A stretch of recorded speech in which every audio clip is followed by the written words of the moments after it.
You are looking live at The Dub in 3, 2. One for the money, two for the show, three get ready, four to let go. Talking that talk, that's all that we don't. It's football time, we ready to roll. We bringing the coaches close to the fans, answering questions not from the stands. D1 players with offers in hand, from DFW, the best in the land. Hey, 6 be coming to play like 8, 5 be coming to play like 8, 4 and 3 be coming like 8. Private schools be making it 8, cool in the game, Bad and Brian doing our thing. Weird and Jeremy ready to swing. Oh, I forgot it's a card to thing. We do it for the dub. We do it for the dub. We do it for the dub. At DFW. We do it for the dub. We do it for the dub. We do it for the dub. At DFW. We do it for the dub. We do it for the dub. We do it for the dub. At DFW. We do it for the dub. We do it for the dub. We do it for the dub. At DFW. Welcome to the Dub, #1 high school podcast starring Pat Botese, Jeremy McGinnis. Watch this. The Dub in 3. Next, football talk is a big hit. Sunday nights to Wednesday nights, we striking a match cause we lit. Y'all know the name, we call it the Dub. On Friday nights, it feel like a club. Getting that VIP treatment on the sideline, they showing us love. Great interviews, go hugs, put in work, go rub. Texas youth and high school talking to page on Facebook, hold up. Coach Carter stuck on the scene, giving advice, he do what he mean. Jay Mack and Swaggy Wick, rocking the gear, it's so clean. Big guys and Botese, off the easy but cheesy. With my steppers, our special kids, making picks we so easy. Try to win, we so greedy. All our fans are so needy, cause they need to hear them talk about their club. We do it for the dub. We do it for the dub. We do it for the dub. We do it for the dub. At DFW. We do it for the dub. We do it for the dub. We do it for the dub. At DFW. Welcome to the Dub, #1 high school podcast starring Pat Botese, Jeremy McGinnis, Whitfield Roderick, Coach Carr, and Ron Riser. Well, all right. What's happening? What's going on?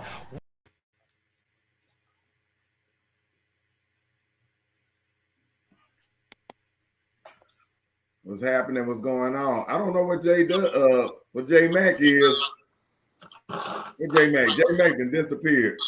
Oh, there we go. Where J Mac at? We can't be having technical difficulties on Championship Sunday. There we go. There we go. There we go. My bad. My bad. My people. My people. We got. There we go. We getting everybody in here. We getting settled. We got the ladies, the moms of DeSoto U in the house. How y'all ladies doing? I'm doing great. We're fine. All right. No complaints. Mm-mm. Hey, I like that jewelry. Mama Wiseman got that jewelry on today. Yes, Lord. Tell them bling. Tell them bling bling. I see. Bling bling. Got the bling bling. Oh, Mama Johnson got one too. Go and show it one more time, Yeah. Mama Johnson. Bling bling. That's what There it it is. Hey, man, I love it, man. I love it, man. We got Mama McGuire, and then we got the young center, the anchor to that DeSoto old line in the house. How y'all doing today? Doing good. Pretty good. Hey, man, I know it, man. We just having a great time. I ain't came off this high. I'm still on it. I'm still feeling good. And I just had to bring y'all on to see how y'all feeling too. You know what I mean? Hey, the Cowboys tried to kill that high today, but you know we gonna persevere. Yeah, man. Golly. Hey, yeah, the Cowboys, man. You know what I looked at it though? I said, I guess we had to sacrifice the Cowboys to get this Southside sweep. We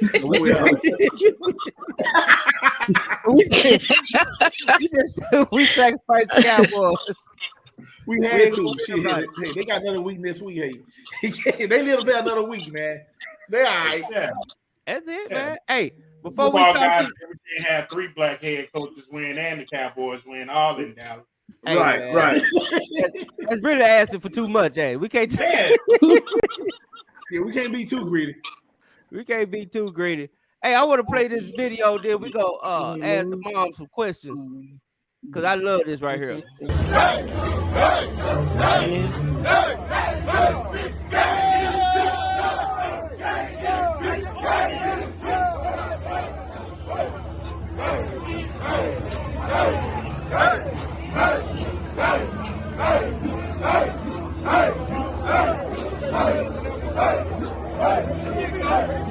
Keep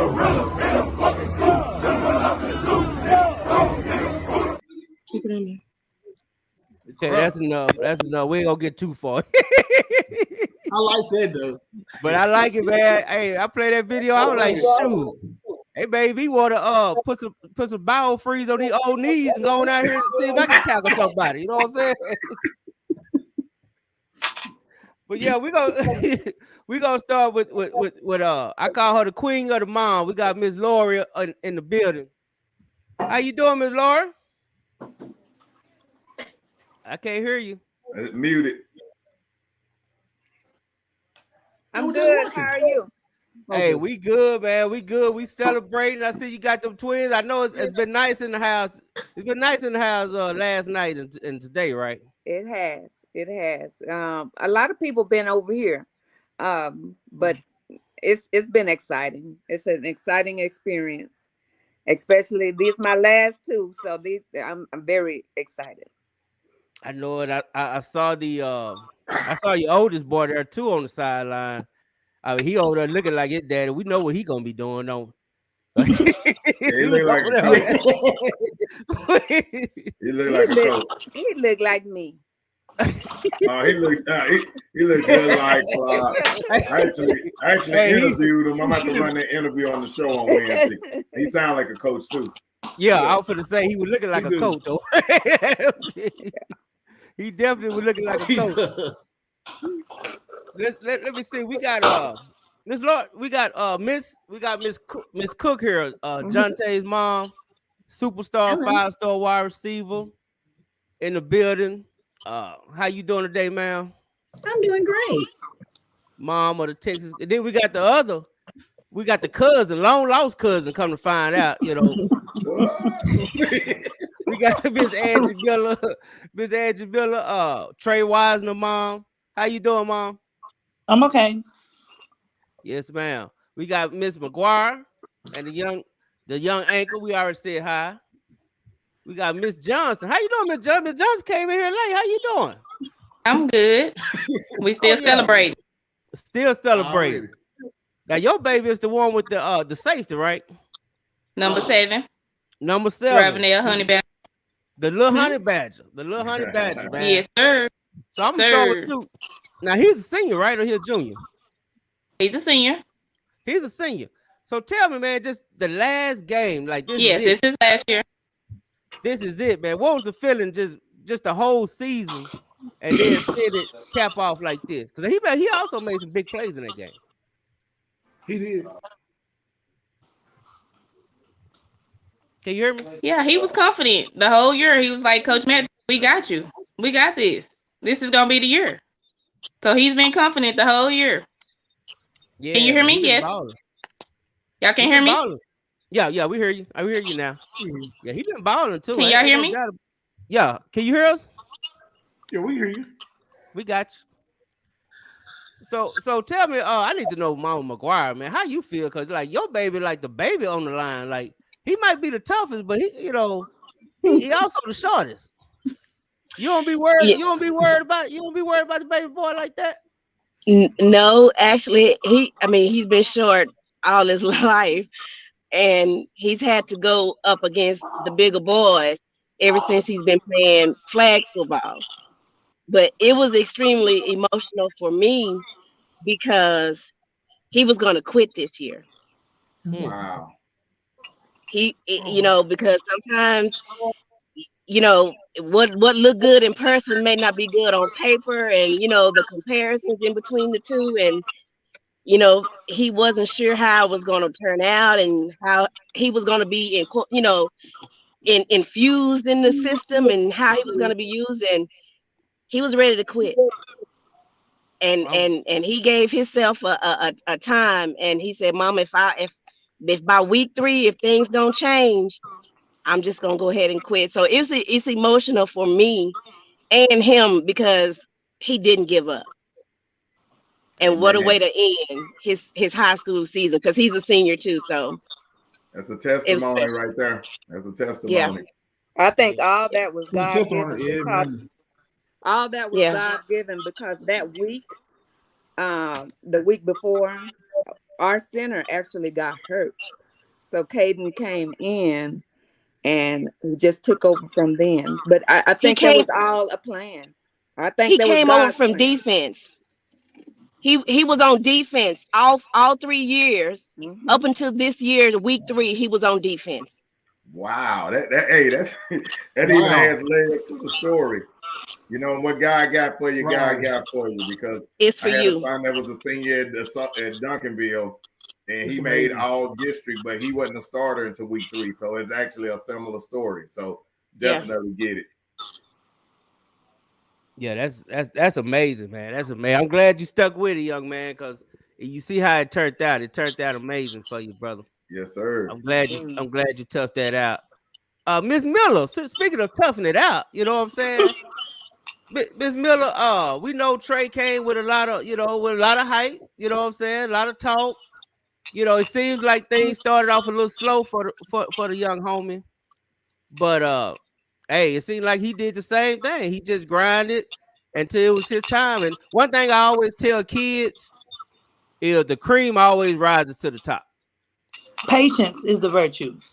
Yes, ma'am. So now, just for to ask you, did you have any advice, especially early in the season, you know what Me I'm and my saying, when son, university hit?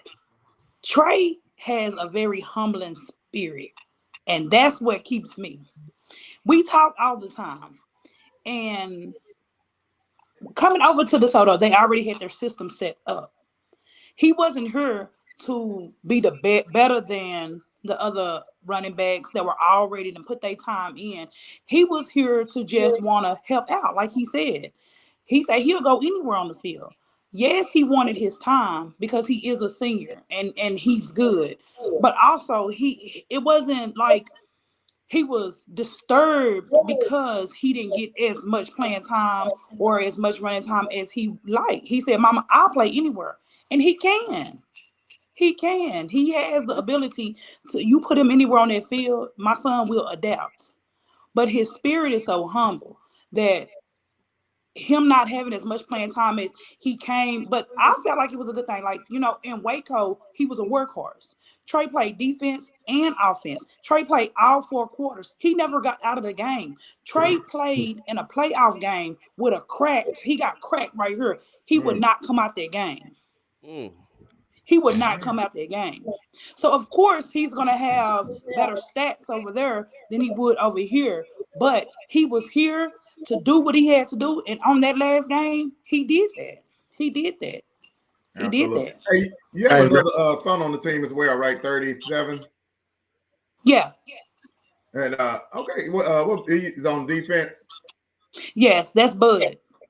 Bud, what is Bud? Is he a sophomore? He's a junior. Junior, okay. Yeah, I remember seeing some stuff on that. But yeah, shout out to Trey because he like you said, he did everything he needed to do and he shined in the end, whether it was playing receiver, running back, whatever he had to do to help the team. He was beast mode, and you have to be humble to play in a place like DeSoto or Duncanville where it's a fight. It's a fight for playing time. It ain't easy. Yes. And he understood that when we moved over here, he had other choices and it wasn't like we were closer to the DeSoto ISD. I think it was either DeSoto, Red Oak, or Waxahachie. But DeSoto was up the street, so we chose DeSoto.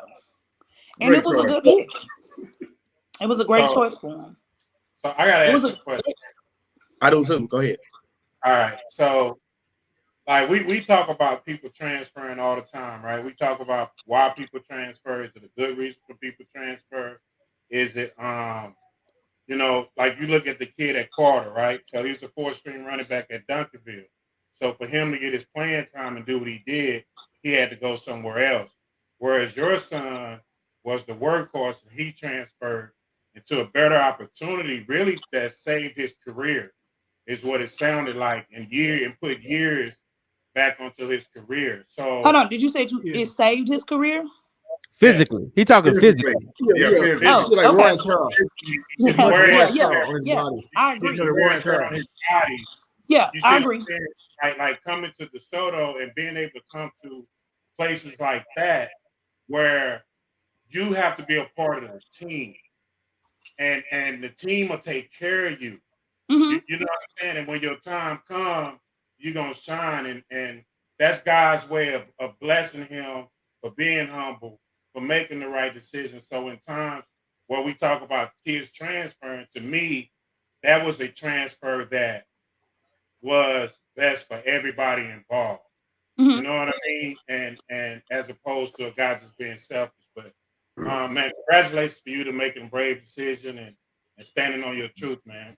God Yeah. continue blessing you, I think us moving to DeSoto helped it's helped him as far as being able to go from here to be able to play on a college level. Not taking anything from Waco and where we come from here, but this is just a different level. This is just a different level. So it's gonna help him. And it also, when them coaches seen him out there doing running back and wide receiver, that, you know what I'm saying? It's, that's basically still in his faith. So he's okay with it, as being, like he said, wherever he needs to be on that field, he will be.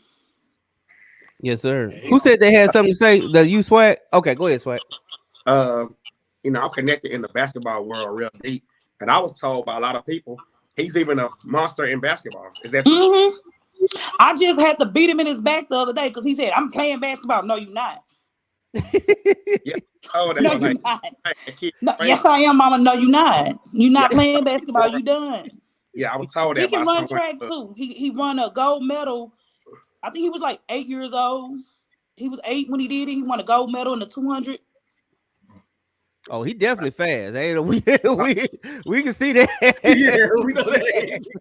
But growing up, we have had them in sports. Every year we kept them in football, basketball, track, football, basketball, track, football, basketball, track. That was their whole life. Yeah, that's the best. Like that's stay there. It's the overall development of the athlete. You know what I'm saying? It's not sport driven, but it'll make them great at whatever one sport, because each sport teach different athletic moves. So keep going. Great. Hey, speaking of athletic and fast, we got Mrs. Cook up in here. So we definitely got to ask her some questions, because she she got the young 5-star. And first of all, I gotta ask a question: who made the shoes? So his dad made the shoes, and his dad freshened the shoes after each wear. So his dad made a black pair, a green pair, and a gold pair. And after he played in them, he brought them back and freshened them up for the next game. So his dad made the shoes. Hey, they was dope. I ain't gonna lie. Like, one thing I kind of learned about Jonte is he don't mind everybody looking at him. He's a nice looking young man to look at. He love it. He love it. he definitely don't mind. And it take a certain swag and certain confidence to be like that, because that means you're not scared of the moment, and that means you're gonna always show up and show out when that light is bright. So I respect it. No, ain't no doubt about it. Just tell me, I mean, like, we were just talking, we were behind the scenes. You like that? This is the baby boy. He gone. This time we gonna be in Austin. We gonna be everywhere. Ain't no telling where y'all gonna see Miss Cook. I'm just telling y'all now. Ain't no telling where you gonna see the Cook family. They gonna be somewhere now. I'm gonna be celebrating for the next. Well, let me say this: I will be in Austin every chance I get. That is still baby boy, and if he wants us there, we will definitely be there. But we will also be celebrating being empty nesters, because we have worked hard. We have 4 amazingly successful children, and we deserve our time. There it is. Amen, sister. Hallelujah. we worked hard. We worked hard on this. We worked hard helping him cultivate that swag and that confidence. Hey, so needless to say, one of them rooms is gonna be like the shoe closet or something. You gonna turn it? Well, he's already turned his room to his shoe closet. So now we're gonna have to take over his room and her room. There you go. I do got a question though, just a quick question about just the whole recruiting process that because he was like, well, and Miss Wiseman know about it too. Like, y'all had like 2 of the high profile kids that were highly recruited. Are you happy that process over with? Yes, I am happy that process is over with. I will say we enjoyed every moment of it, and we're very grateful to have had the opportunity, but it got really exhausting at some Very, point. And then very. when you're down to the point of knowing, okay, these are my final 3 schools, or these are my final 2 schools, or okay, we know we're going to go to this one, but okay, let's still visit this one to make sure we didn't miss anything. It could get extremely exhausting. I think we traveled every single week for probably 2 months. It was I got very exhausting. I'm not gonna lie. I thought Trey was gonna go to OU. OU was our first school we went to, and I really liked OU. I ain't gonna lie to you. And I liked the things what DeMarco Murray was doing as far as, on trying to recruit. And one day, I wouldn't go to Texas because the coach that came before Choice, he really pissed me off. He really did. And That's Stan Drayton. Stan Drayton. I don't know. I don't know. Because I guess he won't be going to Temple. What he said to Trey, I didn't like, and I was trying to get to him, but Trey was like, "Nah, mama, I'm a grown man. Let me handle it." So I let Trey handle it. So, and I didn't know that they had switched coaches around, and I should have known because they did it at OU. I should have known. But Trey kept on going to Texas, and I kept on saying, but I wouldn't go. I would let his daddy go. So I kept on saying, Trey, why you keep on going to Texas? You don't need to be going there no more. And one night I was asleep, and Trey called my phone. He said, "Mama, I'm gonna make." Actually, Jonte came over to the house. It was like a weekend before they had went to Texas. Jonte came over to the house. I don't even know if we found out we was cousins or not, but he was like, "Miss Angie, why you like OU? Trey need to go to Texas with me." I was like, "Nah, Jonte, I don't like Texas." I explained it to Jonte. So they had left and went to Texas. Trey went to Texas with his daddy. He called me. I was in a dead sleep. He said, "Mama, I'm gonna make a silent commit." I said, "Trey, if you do, I'm gonna beat you." I said, "You better not do that." So, and our experience is completely opposite. I knew we've had Coach Marion hasn't always been there throughout our recruiting process. We had Coleman first, and I mean, he was a laid back guy, but I could appreciate him. I liked him, but I knew immediately, and I was hoping that my son would feel the same way. But I knew immediately that Texas was his home. I did, but When I had to Choice, allow him to come when to the I home. went to Texas and met Choice, I was like, "Oh yeah, this is it." Yeah. Yeah. The Choice is feeling, a good guy. Tracy, I felt it once I went. I wasn't going because I was mad. Yeah. He said some real rude stuff to Trey. The other man did, and I had no idea that they had switched. Yeah. So, but Now Mama Choice Cook. was, Now, Mama Yes. Cook, word was John Tay was an OU fan. Like his freshman, sophomore year, he was like really liking OU. Is that true? Jonte was an OU man. He's been a OU fan. He's been a Texas, OU, and Oregon fan throughout his entire childhood.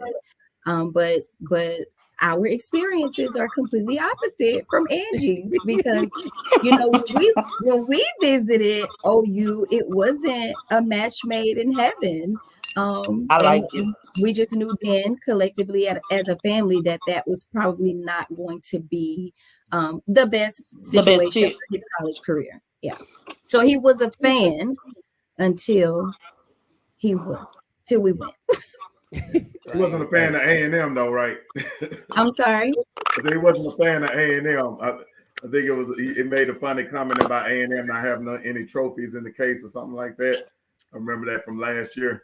Oh, what? Yeah. They took that out of context. He didn't like their They offense. took that I out think of I remember context. that. It was taken out of context. So the Yeah. joke started at Texas, and we were visiting A&M the next weekend. So we just, kept it going. We gave the people what they wanted. Yes, Yeah, sir. absolutely. So I have a question. How is it navigating through the NIL as right now, like in today's recruiting, with that being such a new thing and it's rather advantageous? Like, what role did that play in recruiting and choosing Texas? Great question. That is a great question, isn't it? So the question is, how is it navigating NIL? I don't know that we're actually having to navigate the NIL right Not now. yet. We can't. And my truth is, it did not play a part in our decision. We had to make the best decision for where he wanted to go, and where he wanted to grow. And if the NIL comes along with it, that is the icing on the cake. Like Jonte is confident in who he is and what he's going to bring to the team. And so it doesn't matter what school he goes to, he's going to put in the work to get to the top. So they will want to give him the biggest NIL agreement. Yeah. Yeah. And for the record, it's against the law.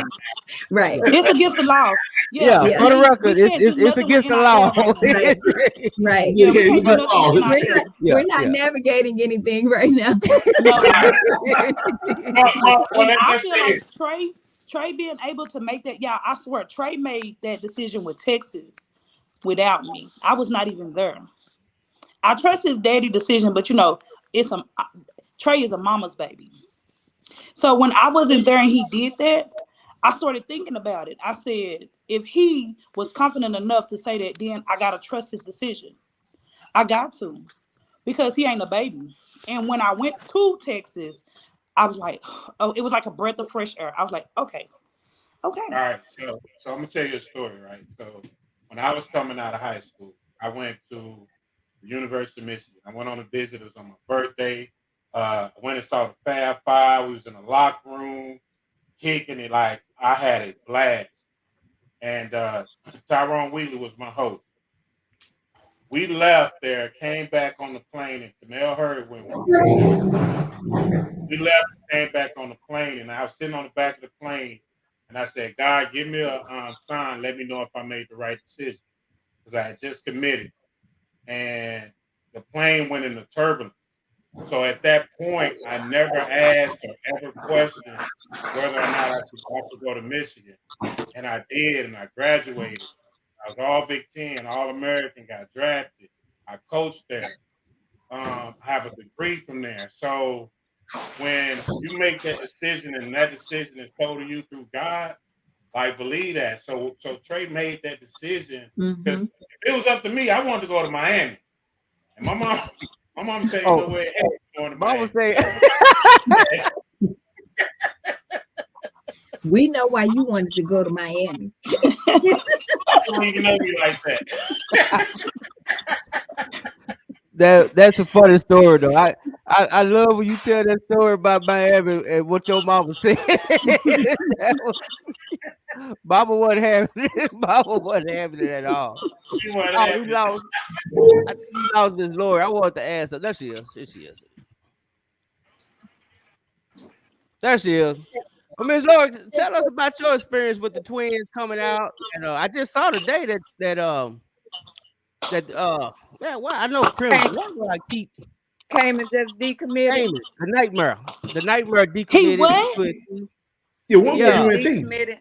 Yeah, he got these after these playoff games. He's gotten these coaches from bigger schools calling. And they want visits. They're telling them to wait and they won't visit. So we're going to go that route and we'll just pray that, everything ends up okay.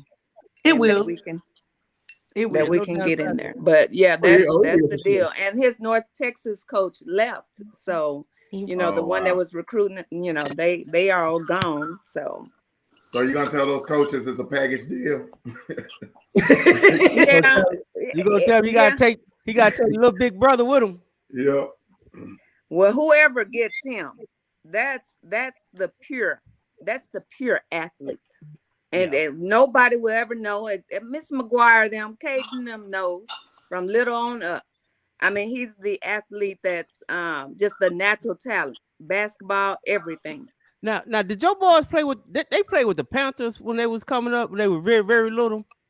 Little, but That was mostly my oldest son with the That was Panthers. okay. Cause see, when I used to coach with the Dolphins, I had coached the 8-year-olds, and I remember Matt's kid was on that Panthers team. That's why I was asked. I Yeah, didn't know if it was the oldest one or that one. that was my oldest, but the twins were Dolphins. Yeah, see, I was with the Dolphins. I think I left the Dolphins there. That when Coach Carr recruited me back to Oak Cliff, and then he left for college. Y'all don't listen to all the recruitments because they all don't work. But and speaking of Crimson, man, like Crimson had kind of had a rough. I thought he had a rough couple years. I mean, I know he got hurt 2 last years. year. 2 years. Yeah, Started off doing just great, and then boom, broke his leg last year. And then, this year with Duncanville, broke his jaw. Then came back. But I'm happy he was able to come back and play in a championship game and get that ring. That's another testament of fortitude, man. I mean, he's really is a testament of that. And I already know when his story is all said and done, because he really is the one. If I remember right, like I didn't know the twins. I always heard about the twins. So, and I always heard he was the most athletic one.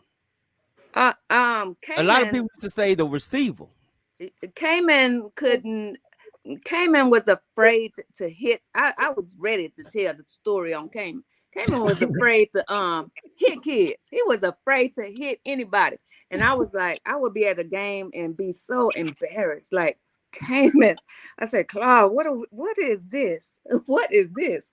Because I'm an athlete too. So but he worked and worked. And I don't know. I don't know. He just got better. He just got better. And I think it was the point of, we were always bragging on Crimson. And for him to prove himself, he worked to get better. And that was the opposite with him in the classroom. Cayman is the whiz. He don't even have to study. Crimson will have to study to make those A's like Cayman. So it was the opposite on both of them. And so both of them ended up, academic all, state, and then, athletes. So I'm just proud of both of them. Man, we super proud of them. Miss McGuire, we got Ronald McClain said he wanted the what do he call them? The Gorilla Crew? What's the name of the O-line crew? The Gorilla Gang. Gorilla Gang. Yeah, Ronald McClain said shout out to the Gorilla Gang, man. Yeah, big shout out. Yeah, big shout out, because y'all definitely was beating on y'all chest. Y'all was definitely beating on y'all chest in that championship game, man. Ain't no doubt about it. But hey, I'm gonna give it to my co-hosts. Y'all got anything for the ladies? We'll take up enough of their time, but I'm so glad y'all stopped by. I just want to say to Dr. Mathis, I ought to tell you this before, but I can tell you live on air. I appreciate everything you've done for me from week 1 to now. As far as getting me on the sidelines and really helping me follow these boys. To the other mothers, to the senior mother especially, it's been a joy watching your kids. Kind of get a little emotional right now because at some point in the year, y'all was counted out. And the boys just fought. They overcame everything. And at the end of the day, y'all wearing medals. So I'm proud of y'all. I'm happy for y'all.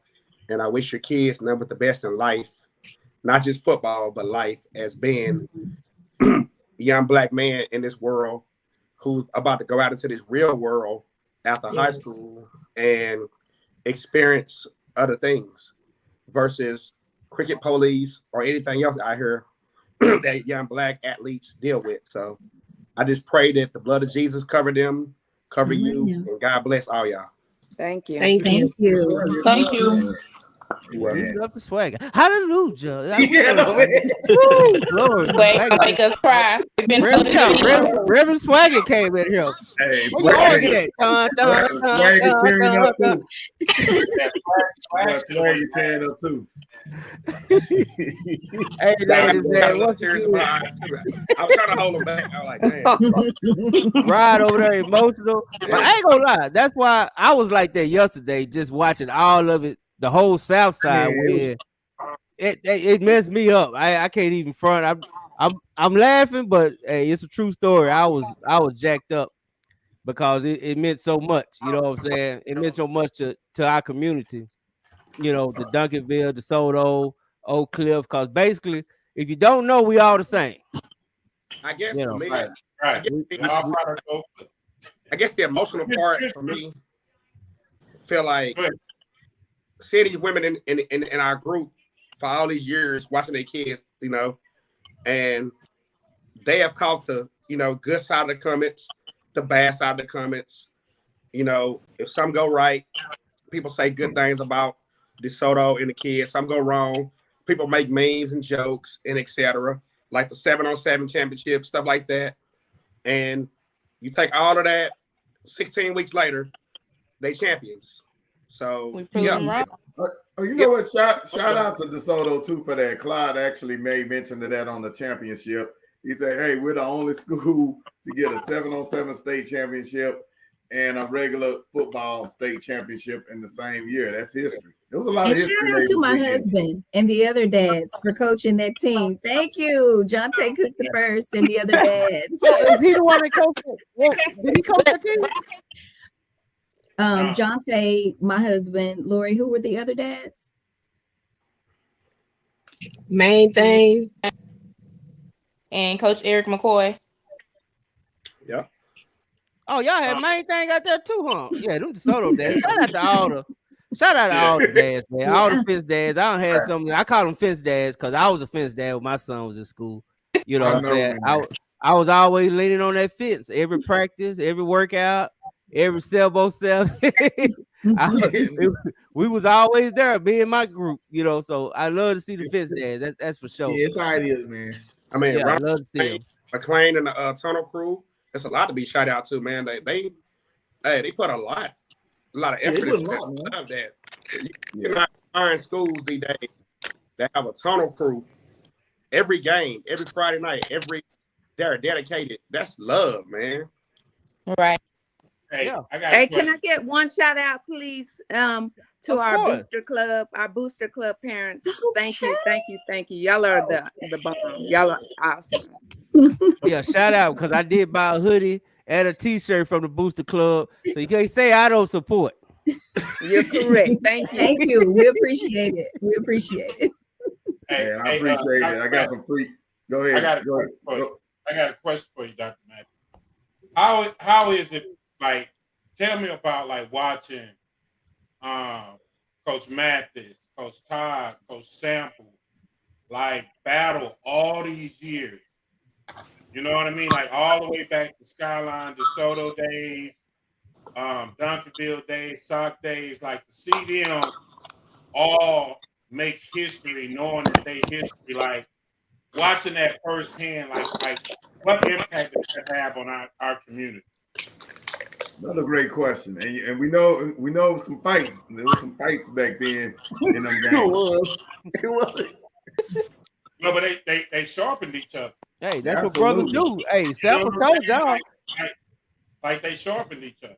Yeah, that's what brothers do. Self was told you he didn't learn how to fight. He learned how to fight from fighting his brother. That's what you got to do. Yeah, that's a great analogy. And I know what y'all think about that?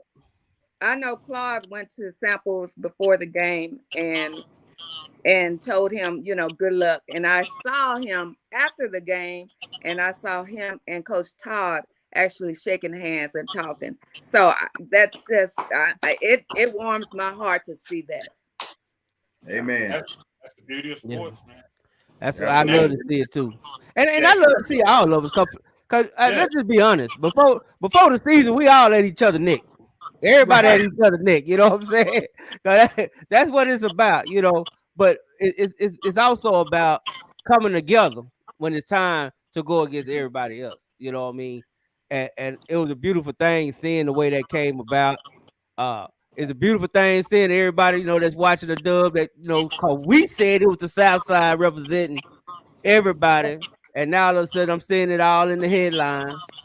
But they ain't want to give us no credit for it. But that's okay. We ain't gonna be petty. We ain't gonna be petty. Yeah, we got all the regular publications taking everything we've been putting out there. But hey, Hey, we'll roll with it. We roll with it. We do it for the dub. We ain't tripping. Miss Johnson, give me what's the plans for your baby boy for the safety, man, for little Badger? He going to LSU or where he taking his talents? Or do y'all know yet? Can you hear me? Uh-oh. Can you hear? Can't hear.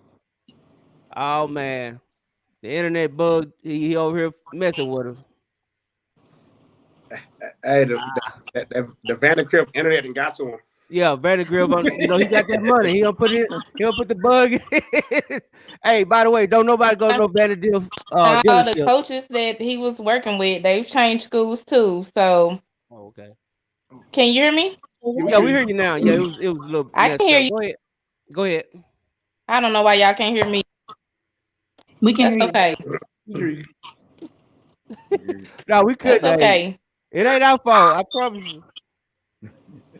But now I'm glad he go. I heard a little bit what he said, but hopefully he gonna find him a good home. Cause I'm gonna be looking at these signing days. That's for sure.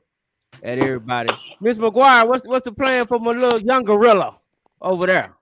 Well, right now we are without offers, so we're praying that some come through. Let's be patient. It's coming. Just be patient. It's coming. One thing I can say about over there at DeSoto, they find places for their kids. Ain't no doubt about that. Yeah, absolutely. That's why they the you. All right, anybody else got shout outs, anything for the ladies before we let them out of here? Thank you for having us. Thank you for having us. Hey, no problem, man. Thank y'all for coming on. Oh yeah. Thank y'all for having us. Reverend Swaggy already done prayed the blood of Jesus on you, so we good. Amen. Hey, if y'all have any extra medals, y'all save one for your boy. That's the only one I got. I'm gonna trade out medals. No, thank you. Hey, tell Jonte, tell them boy, we still want them on the show too. Now we appreciate having Mama, but we do kind of want the players too. Tell them they welcome. Wednesday night, we got our regular show. We already got some players from other teams that already slotted to come on, so we'd love to have them on as well. Have all the champions talk their talk. Let us know when. Wednesday night, 9 p.m. We'll do. Appreciate y'all. I'm gonna play my favorite DeSoto coach over here. I don't want to show no favoritism. While y'all head out, I want y'all to check my favorite over here. Hey, welcome to the Southside Party Part 2. DeSoto U took care of their business and did what they do. It's going down. How it feels, Coach? I'm doing great, man. God dang it. 2 down, 1 more to go. Yes, sir. Hey, I was talking to some of the players and I asked them how this game felt compared to last week. They felt like this was an easier game. The atmosphere was a little bit different. Did you feel the same way? I think once we got used to all the shifting and motion, they couldn't keep up with our speed. No doubt, no doubt. What does this mean on the ledger of you and Coach Mathis together as a champ? Because I know y'all done went through the struggle together. I tell you what, I showed them a tweak that I made in July. And I said, goal number 1, state title. Goal number 2, get a head coaching job. A lot of people thought, man, you got the balls putting that out there. Well, number 1 came true. We'll see what about number 2. But if not, then we're going to run it back next year. Well deserved, man. This is one of the best ones, man. Y'all, if y'all don't know, y'all better recognize. We'll have them on the dub to talk about it, see what jobs pop up for them. Anything you want to leave? Man, hey, we need about another 50,000 people to back this bitch out. Let's go. Absolutely. That's my coach, Coach Biate, reporting live from the dub. Oh, he cool, man. He cool. My God, man. That's a dub coach, baby. That's dub life. Hey, man, me and Coach Biaggi, we going to the bar. We gonna have us a couple cold ones. And we gonna talk a lot of noise. I'm gonna tell you that right now. Hey, see the hill open. They gotta open and say, you never know. See the hill. Hey, see the hill, Brito. I have a quick question real quick. Do any of y'all know y'all parade situation yet? That's a good question. Good question. I haven't heard anything yet. Okay, so I actually had a conversation with a guy from SOC last night at the game. He was actually on the field for the DeSoto celebration, and he said he's a board member or whatever. He was going to talk to the different schools and mayors and stuff. They were going to see about how we could kind of mesh this thing all into one. I told him, bro, if y'all do this thing downtown Dallas, it's going to be bigger than the Cowboys parade back in the day. So we'll see if something shakes. No, we don't want it downtown. We go straight down Polk, baby. Hey, we look, go let's go to I-20. We'll just take over the highway. Let me get at them board members. We're gonna have our City of DeSoto celebration first, and then we're gonna miss you. Oh, really? Hey, we go that field. We gotta get out. Now we're gonna start in DeSoto and Sock and Duncanville, and then we're gonna bring it together. Y'all Okay. All right. That sounds Seeing the fact that this will be the city on the championship this year. Yeah, that'd be nice. Cause the Cowboys show ain't doing it. See, I said, you just was out talking about Jesus and praying on folks. Now you want to come in here. Now you're backslid. Come on up in here hating, carrying on. Oh, Lord. Get out of here, man. Get out of here, man. Get out of here, man. Get out Hey, here. God bless y'all, mama. Thank y'all for coming through, though, for real. Thank y'all for what you do. Thank you for having us. Dr. Matthews, we need to do that for real, though. What's that? Hey, Pat. Yes, sir. I'll hit you later. Go ahead. Okay. Hey, I got the homie. I got one of my other favorite homies in the building. We just gonna keep on rolling. There he is. There he is. Well, he done turned the swaggy on the broadcast. Hey, bro, there's only one me. Nah, hey, you looking like swaggy right now, Coach. That's how he come on the pre-show. I can look like whoever. Just say 2-time state champ at the end of it. Hey, Willow, you can look at me like that. Hey, I'm in Mexico. Hey, man. Hey, that's why you had over here like this. You good. Hey, 2-time state champ. You can do whatever you want. 2-time state champ. Hey, man. You good, Coach? I felt like Kobe. I felt like Kobe last. How Kobe and Shaq and them felt in the airport this morning. Say, man, I was getting everything free. They was pushing me up to the line. People was carrying my bags for me. I felt like a real celebrity. Yes, sir. You are a celebrity. Look at Willow. Hey, I'm loving this. That's what happened to champions, man. That's dope. Hey, we call him Spence 2 times. Yeah, 2 times state champion. 2-time state champion. Yes, sir. Man, hey, I talked to you. Wait a minute, Coach. You say you're in Mexico right now? Yeah, I'm in Cancun. Okay, cool. Look at, like literally, me and Swaggy was interviewing him on the field last night. So man, my boy moved around quick. Hey man, in the last 40 hours since we won state, I done probably had 3 hours of sleep, man. Because we went out the night. We went out the night we won state. I woke up the next morning. I didn't get in probably like 6 in the morning. I woke up at 8 in the morning. I watched the Lido game, watched the Soto game. I went to the Duncanville game, and then I had to be at the airport at 3 in the morning. So I ain't been to sleep. I only had 3 hours of sleep in the last 2 days. Sheesh. Hey, a championship will give you a lot of adrenaline though, won't it? Yes, it will. You're right. Man. Hey, I got a question for you, man. Yeah. What adjustments, man, did y'all make the second half, bro? Because first half they was kind of on you, but second half, what y'all always do, and that's really a testament to you guys. So, you know, the adjustments y'all made. What were the adjustments that y'all made? First, it was just to get the kids to calm down. I truly believe the kids, man, they wanted it so bad. Like last year when we played, it was like, all right, it's another game. You know what I'm saying? We it's another game. This year it was like, Coach, we was legends last year. We trying to be immortal. So it's like they was just so ready, man, and anxious. And we just made some alignment adjustments, with the D-line and linebackers, just making sure, putting them in the right place, because our kids gonna play football, man. Like I told one of my linebackers at halftime, I said, "Say, bro, you done went up against in your years of playing here, you done played against Duncanville, you done played against DeSoto, You done played against Lancaster, Parish, Alito, Argyle. I'm like, bro, you done played against the top, like what Texas has to offer. Like this team ain't nothing compared to them. So it's just you just have to calm them down. Just as coaches, put them in better positions. And like Coach Ward, man, he did a good job. And we put him in. We just put him in a better position. And the game just flipped. I think it flipped when we got that safety, man. When I punter flipped the field and Brandon Jones, the linebacker, we sent him on the blitz and he got that safety. When he ran out the field, I was like, yeah, it's over. These kids, that's all them kids needed, man. Man, when y'all made that game one-dimensional, man, when y'all finally got a hold of that running back and really was able to slow them down and you made them throw the ball, man. You know what I'm saying? I think that's what really changed the game. Because you guys was like the second half, man, was complete opposite.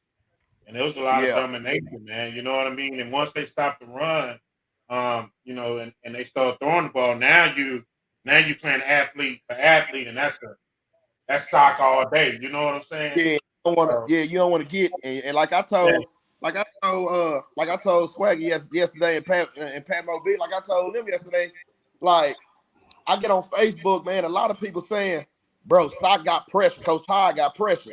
Man, pressure is when you first get the Sock early in the morning and a kid got the same clothes on, fam.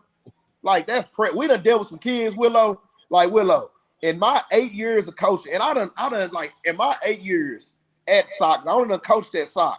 Say, I done heard, bro, kids been sleeping on bus stops before and come to school with the same clothes, man. So it's like when you see us on here acting crazy, we acting a fool because like didn't nobody expect this, bro.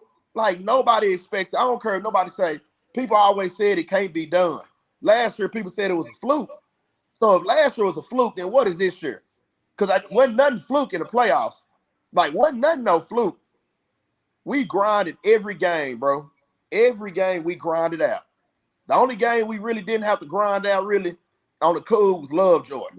But that ended up turning to being a grind out at the end. But Summit game, that was a grind. But it's a true testament to them kids, bro. Like, them kids done been through hell. Like, these seniors, they been through hell, bro. They came to Sock. We ain't had no school. We came like that. That's that's unheard of, bro. It's unheard of what these kids was able to accomplish. This class of 2023, they will go down as the best class in DISD history. Hey, Coach, I love you guys' coaching style. Like, we've had a chance to kind of peruse the sideline and kind of peek in behind the scenes on how y'all work. Man, you guys have like a common influence with this team. It's not a whole bunch of cussing people out, slapping nobody upside the helmet and stuff. Where that comes from? Man, we've been here before. Now, when Willow was a college coach, Willow done seen some of the knuckleheads I used to have to deal with and how they used to be. Like, we've been here before. So all the yelling and screaming, it ain't gonna do nothing. Like, we done been here. Like, what I'm gonna yell at Billy Walden for? And he done played against Big Cam at Texas, Savion Bird at Oklahoma. He done played against all these Division I linemen. Like, it ain't no yelling you can do. The only thing you can do, man, is just try to keep the kids calm. But it really just calm. It really started, and like Coach Todd brought up in the locker room halftime, everything flipped last year when we was at Duncanville and we was playing them at their stadium. And we went down halftime. I think we was down 21. And we went in there, and that's why I don't like playing at Duncanville. They put us in a little outhouse, a shed under the stadium. It's so goddamn hot in there, dog. It's so hot in there. So, man, hey, J-Mac, we outside. We outside, J-Mac, trying to make adjustments, and people walking by us buying concession stand nachos. So how can we make adjustments? We talking to our kids. And parents reaching over to their baby. You want some nachos, baby? Like, come on. That's my track storage room. Like, come on, man. But it all turned around. It all turned around that game, bro. We was down in half. Didn't nobody fuss. Didn't nobody cuss. Didn't nobody do nothing. We talked to them in a calm, cool, collect manner. And then it's just like, from that moment on, it's like reaching these kids. Ain't no yelling and cussing. Ain't no slapping them upside the helmet. is sitting them down one-on-one, looking them in their eye, and says, "Hey, man, I need you to do this. I need you to execute this." And hey, it just ever since then, bro, it just done click. Hey man, I ain't gonna lie, man. I was extremely proud. Wish we could have been down there, which is like crazy, man. Cause we've been on Southside lines more than anybody. Yeah, and so, but you know what? I ain't gonna say I regret it because we was up in the stands with the people. You know what I'm saying? So that's always good when you're up there with your people. But yeah, man, it was crazy watching y'all win that. And hey, before y'all know, I gotta welcome in this Coach Brookins. He supposed to have his right hand man. I don't know what Coach Henderson at. What you right hand man at, Coach? Man, I don't know. And as you can see, I can't even really talk because I've been talking so much trash and screaming at so many people. I done lost my voice. Last night he came towards me screaming something. I just didn't have my camera rolling at the time. I'm like, dang it, I wish you would have got that. Wait. I will wait for Henderson to come in before we really get into it with the Duncanville. But hey, Coach Spence, man, I thought your linebackers they had a little rough time earlier, man. I was noticing, even I noticed, like, you know, I'm a big Turner Brown fan. Yeah. And yes, sir. And it just seemed like it was tough on them boys. They had to adjust to that style, or what was going on with that? Man, like I said in the interview after the game, I put a lot of that on me. I just and I get it from Coach Todd because he coached me as a linebacker. I just put so much on my linebackers. It's like it don't matter. It can be some crazy, like only Ray Lewis can make this play. But I expect for my linebackers, man, because that's the type of pressure that was put on me when I played linebacker for Coach Todd. So it wasn't nothing Dylan was doing wrong. It wasn't nothing Brandon Jones was doing wrong. It's just I expect them to make the plays that they don't supposed to make.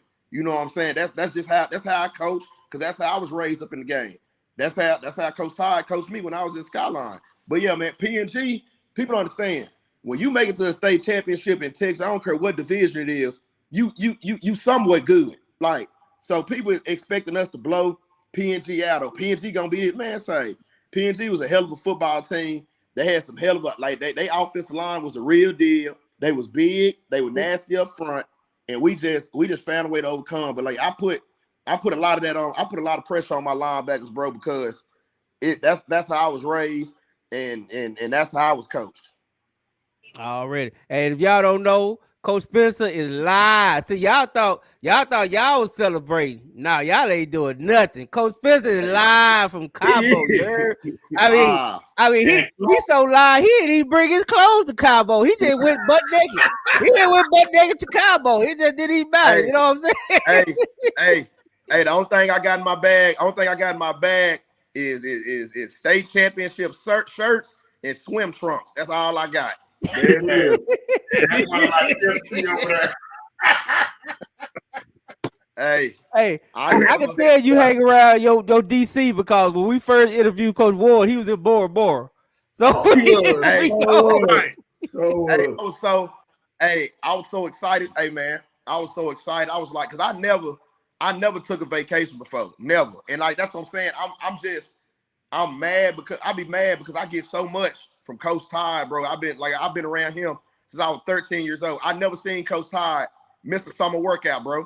Like when I was a kid, I don't remember him going to no family. Like he probably have, but I promise you, he never missed workouts. He never missed spring workouts. He never missed one practice. So I was like, man, if Coach Todd, and Sam was too. So it's like I ain't never seen Coach Sam miss nothing. Now he probably going on vacation with his family, but I promise you can ask any kid that ever played for Coach Todd and Coach Sam. They never missed a summer workout, a spring workout. So that's why I was like, man, I ain't never going on vacation. But I man, after we won last night, I was like, man, say I gotta enjoy this, because one time that you people say it's fluke, but to get back there twice and win it twice, man, say I said I'm about to go enjoy this. So I've been walking around this resort all day with my medals click clack. Every time you can hear me come, it's clack clack. Yeah. Hey, Coach Brooks, it might get a little tight, man. You got them golden bears in here. We had the Eagles in earlier. You the only Panther, brother. Oh, man. You gotta bring some more Panthers on here. Hey, there go. Yeah, you first one. Hey, there go. It is what it is. Hey, but there go my boy. Hey, J Todd 2 times. Y'all can't call him nothing else. It got to be J Todd 2 times. That's all y'all got to call him tonight. Coach 2 times. How you feeling, Coach? Coach? I'm What up, Coach? good, man. Just chilling, laid up like an old man underneath my blanket. Hey, I saw that Coach 2 times. I ain't gonna lie, man. I kind of saw you. I saw you yesterday. You was at the stadium for Coach Sample's game, and you was a little dripped out. I saw you had you had the white on with the goat. Had the white and red J's. Well, I mean, that's what we doing now. Yeah, nah, it's something I bought. I was like, if we won, shit, I was gonna wear it to the game. You know, when Duncanville and them play. But shit, I really, a lot of people don't know. And I was struggling, and I've been sick. Shit. Wow. Yeah, like that whole time we stayed in the hotel. Shoot, I let them run everything. I just laid in the room all by myself the whole time. Yeah. I was struggling breathing something on the sideline. Talking about why your mouth open. Hell, I can't breathe out my nose. Hey, and I don't understand, man.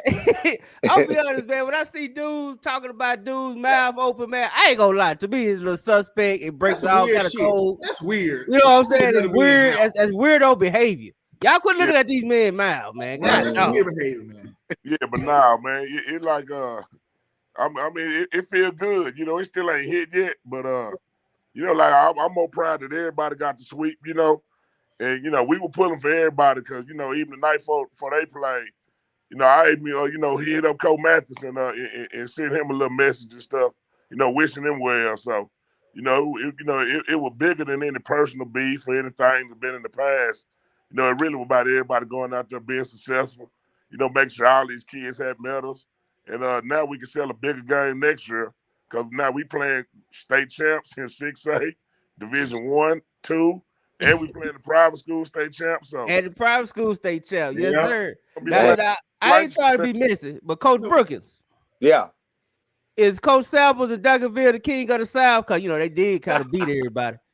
Listen, hold on. Now, let's get this one thing straight. I got to remember, I speak for Coach Brookins. I do not speak for Duncanville football. Yes, do we do what we do with Duncanville football, but don't let anything I say about Duncanville football be as if that's coming from the coaches. But absolutely, that being said, absolutely yes, Duncanville is king of Texas. That was the question. Thank you, Coach. That's all we want. That's all we wanted, Coach. You didn't have to put no disclaimer. Wait a minute. I gotta do that. I gotta do that. We know Samples put that hold on y'all, man. This is the first time. No. Listen, he the track coach. He okay. Yeah, we all here, coach. Yeah, I thought it was the whole program. But I tell you, like I told Todd last night, what he's done, hey, that's second to none. Inner city winning football team state champions, championships. Hey, that's second to none. We expect to do that in the suburbs. You get what I'm saying? Because that's been the history of the sport. I was on that group that, hey, when they won last year, I told people on Facebook, man, we won't never see that again in our lifetime. And I'll be damned, Todd done did it again. So, hey. And go do it again. Yeah. This took it up, Coach. Hey, so you don't think? So you think Duncanville football is the king of the South?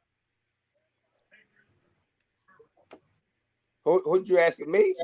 Yeah, I'm asking you. Absolutely. Okay. Hello. All right. Did Duncanville football team beat DeSoto and Sock this season? Coach, I'm not about to argue with you. Oh.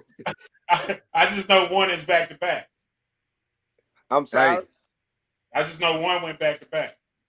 Understandable. He can be king of Texas. We king of the hood though. And that's all that matters. He king of Dallas. We run. I would say this though, man. I would say this, Chris, man. Listen, on the cool though, man. What you guys have done, not just Duncanville, not just Sock, not just DeSoto. You know, it collectively as black men and being the people who and Todd, this is a question I got for you.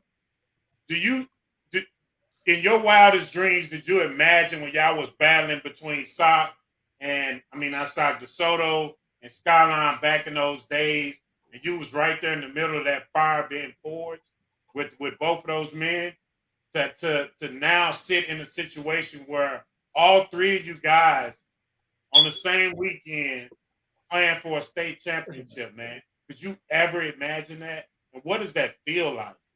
No, that's not something that came to my mind or imagine. But it felt good, to see guys I work with, guys I've coached against and went against. You got a connection with different guys at different places. That all had success this year.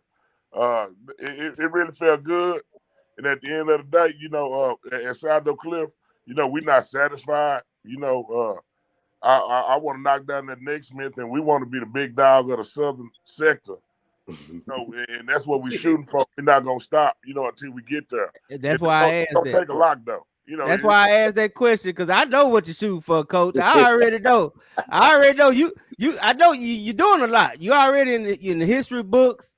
You know what I'm saying? Yeah. You're doing great things, but I know you want that crown of the South. And you want everybody to know who got the crowd of the South. And I ain't mad at you either.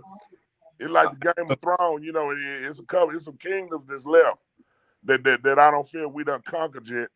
And and that's what we shooting for, and hopefully Coach Sam stay there, and keep on going. But if he don't, whoever next man up, we coming for them too. Oh man!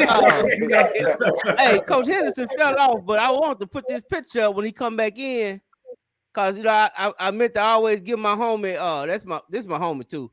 I always meant to give him his props on the show. So let me do this real quick. Let me call it right. Hall of Famer. Hall of Famer. Okay. Hall of Famer, Coach Henderson. Mr. HOF himself. What's up, Jay? What's up, Coach? How y'all doing tonight, man? Hey, man, it's a party. It's a party, hey. Man. We having a good old time talking. Hey, man, I apologize, man, for being late, but I'm here, man. So let's get this thing going. I don't understand how Hall of Famer track runner can be late. But I ain't gonna talk about it. We ain't gotta talk about it. Had a long night last night, Coach. Had a long night last night.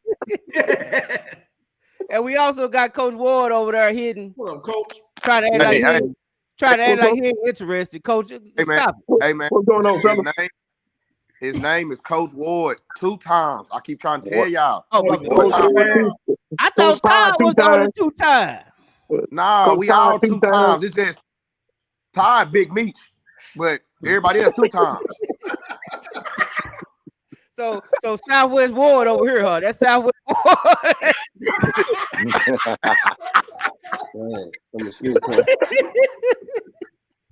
What's up, Coach? What's up, man? What's going on, 2 times? Yeah, chilling. We on here with these good men. We get a little unethical, so I'm just gonna be quiet. They speaking to everybody, and they nice. I'm just. Hey, we had the ladies all there, and you be like, okay, and you just gotta stand to the back, sip your drink. Hey, we had the ladies all, and Swag had already prayed for everybody, so now we could just do it now. Hey, shout out to Swaggy, shouting out all the single ladies, single moms too. I ain't never seen Swag. Swag ain't never prayed for nobody until the moms came on. Hey, he had a tear and everything, sir. He had a tear and everything come down.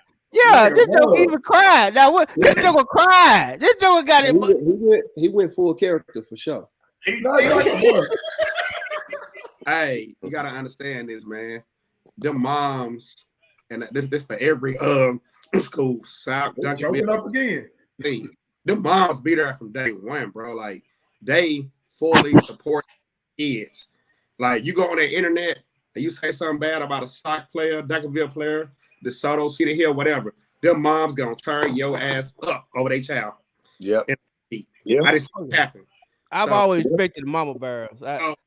to see those moms sitting on this podcast with medals on, happy, joyful, rejoicing, and on top of that, not throwing a race car, but black and happy. Hey man, it gets no better than that. I know it, man. Coach T. Yeah. And 2 times, sir. 2 times, sir. 2 times Todd, 2 times Spence. Got a question for both of y'all. No. Big Meech. Oh, my bad. Hey, Big Meech. That's Southwest. That's Southwest Ward. Yeah, get it right. Get it right. But no, I have a question for both of y'all real quick. Y'all know what y'all did on Friday night. You know what y'all did last year. But also last year, you also saw what happened to your teacher last year. But this year, man, as the referees yesterday in that game confirmed that it was a turnover on downs, and you saw those timeouts on North Shore clock, what went to y'all mind, man, knowing that monkey is off that man's back? I stayed in my suite. I was sitting down because I wasn't getting up till it was over. I done seen too many heartbreaks. I was like, man, I wasn't getting up and leaving until it was 0-0. Then I went on down to the field. But it's good though. You know what I'm saying? I think everything had its purpose and it ended the way it's supposed to end. And proud for him. And now I'm trying to get ready to market this game for next year.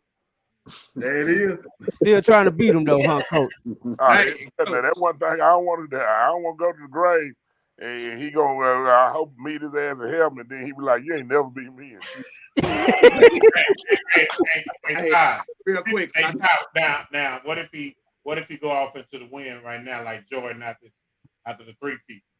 I mean, I can't knock it, but it's gonna be hell on whoever take that spot.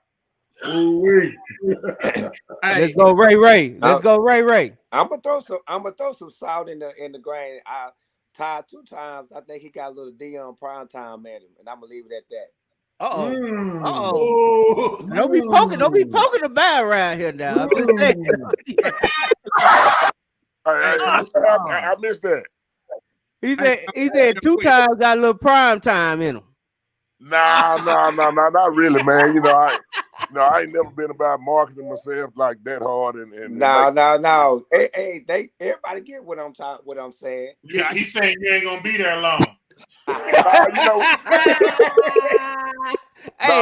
ain't want to say it. What I really want to do, man, I want to market. I want to get an indoor facility over in the South and let the city of Dallas let me run it. Then I go do that. Okay. Hey, man. And I run a youth facility or some shit. Hey, I need to apologize right now to Coach Ward. Coach Ward got caught up in my crossfires last night. I was in a heated battle with some Houston cats. And all my homies, man, quit adding me in these group chats with these Houston dudes. Okay, it take me out of character. It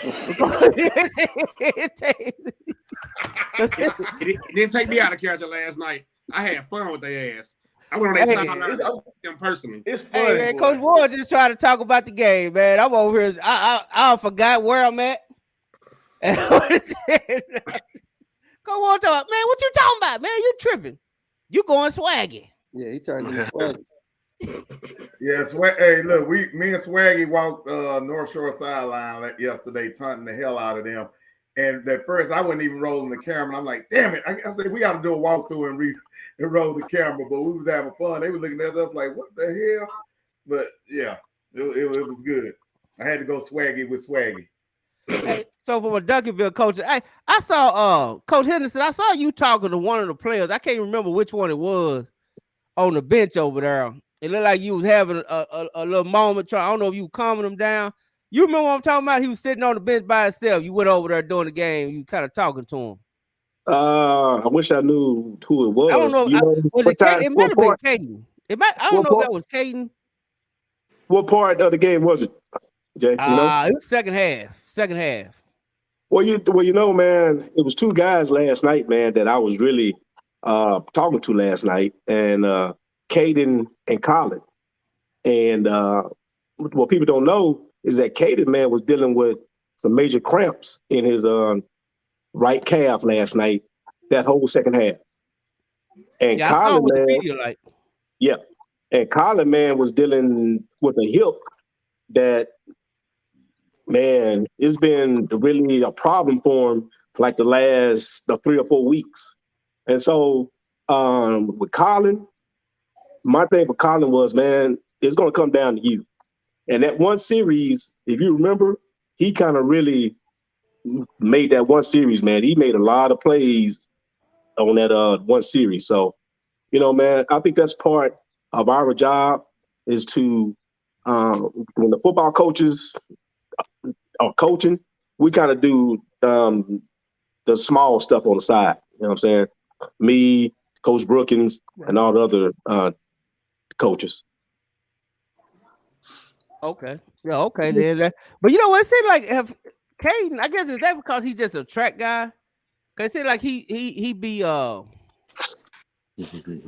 dealing with them cramps for a minute. Track guy. He's a football guy that runs track. You say it again? I said, you said track guy. I said, no, he's a football player that runs track.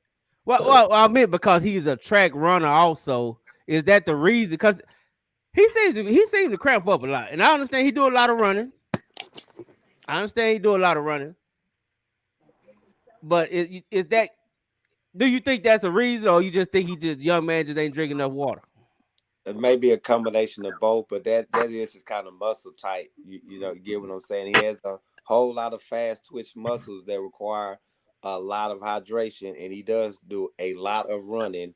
And you know, with these youngsters, what have you drunk today? You get what I'm saying? So, you know, he has some responsibility in that, but it's somewhat genetics as well. Okay. Hey, 2-time Spencer, because we at full capacity, you're gonna have to log off your phone, then come back with the computer. Okay, I'm about to get off my phone, and I'm already on the backstage of my computer. My phone it's burning up. Okay, yeah, just get off the phone, and I can let you in. All right. But yeah, that's good. That's good stuff. Hey, two-time Ward and Big Meat Todd. What was the halftime adjustment? Man? How did y'all? That's the secret that we all need to know. What was the halftime adjustment coming back after halftime? And was there any cussing out involved? Nah, no, I can say offensively, because I didn't even go in there with the defense. I know offensively, you know, we talked about just spreading them out. You know, we're gonna have to throw the ball around a little bit more and let that open up the run game lanes. You know, when they you know, got to cover that stuff and make some adjustments like that. We talked about 5 or 10 minutes on that. Everybody went in, got their position group. I let the coaches have their time. When it was like 8 minutes left, I called everybody up. I told them we down, but we've been here before. It's 24 minutes left. What other way would you want to win a state championship? I said, let's go out here and play a South Oak Cliff football game. But another thing I think that had us a little down was, you know, at first we weren't staying in no hotel. But a lot of the kids really wanted to stay in the hotel. So I was like, all right, well, let's go and do the damn hotel. And, you know, and I didn't really give them a true curfew. I let them play the video game till like 12 o'clock midnight, you know, to try to get them tired out. And I think they didn't do their normal, you know, moving around like they would do during the school day. And I think it took them a while to get their legs underneath them, you know, in that game. So I think they played good, you know, as far as on the offense side of the ball. You know, Coach Ward can tell you, you know, whatever the defense did, because I don't even go in there half the time. Okay, hold on, Ward. Now, Coach Todd, I got a theory, right? Yeah. About football, and I was yelling this from the stands. I'm pretty sure you couldn't hear me, but whenever I see, and this is, I don't want nobody. Hey, don't be shooting slugs at me after I say this for the people in the audience. But whenever I see a white cornerback, that's where I'm going. I'm going until he show me he good like that. And I was yelling at, and people around me will tell you. I was like, I even told Matt Stepp. I'm like, Matt, I'm sorry, but I'm going at number 28 until he showed me he finna pick something off or something. You told Matt he was going at the white cornerback? I told him I was going. Matter 10, yeah. I told him, hey man, I might be a lot of things, but honest is one of them. I mean, we took a couple shots at him. Like we weren't really looking at skin tone, but at the end of the day, we put it in Will's hands, and Will came through, and we still stuck with our percentage. I think he was 9 for 16, for 236, so we got some big plays. We had multiple guys step up. Josh Manley had a big catch. Corinthian Coleman had a big catch. Ricky Evans had a big catch. Trey, the tall receiver, he had a big catch. Wildman had a couple of big catches. So, it was an overall group effort.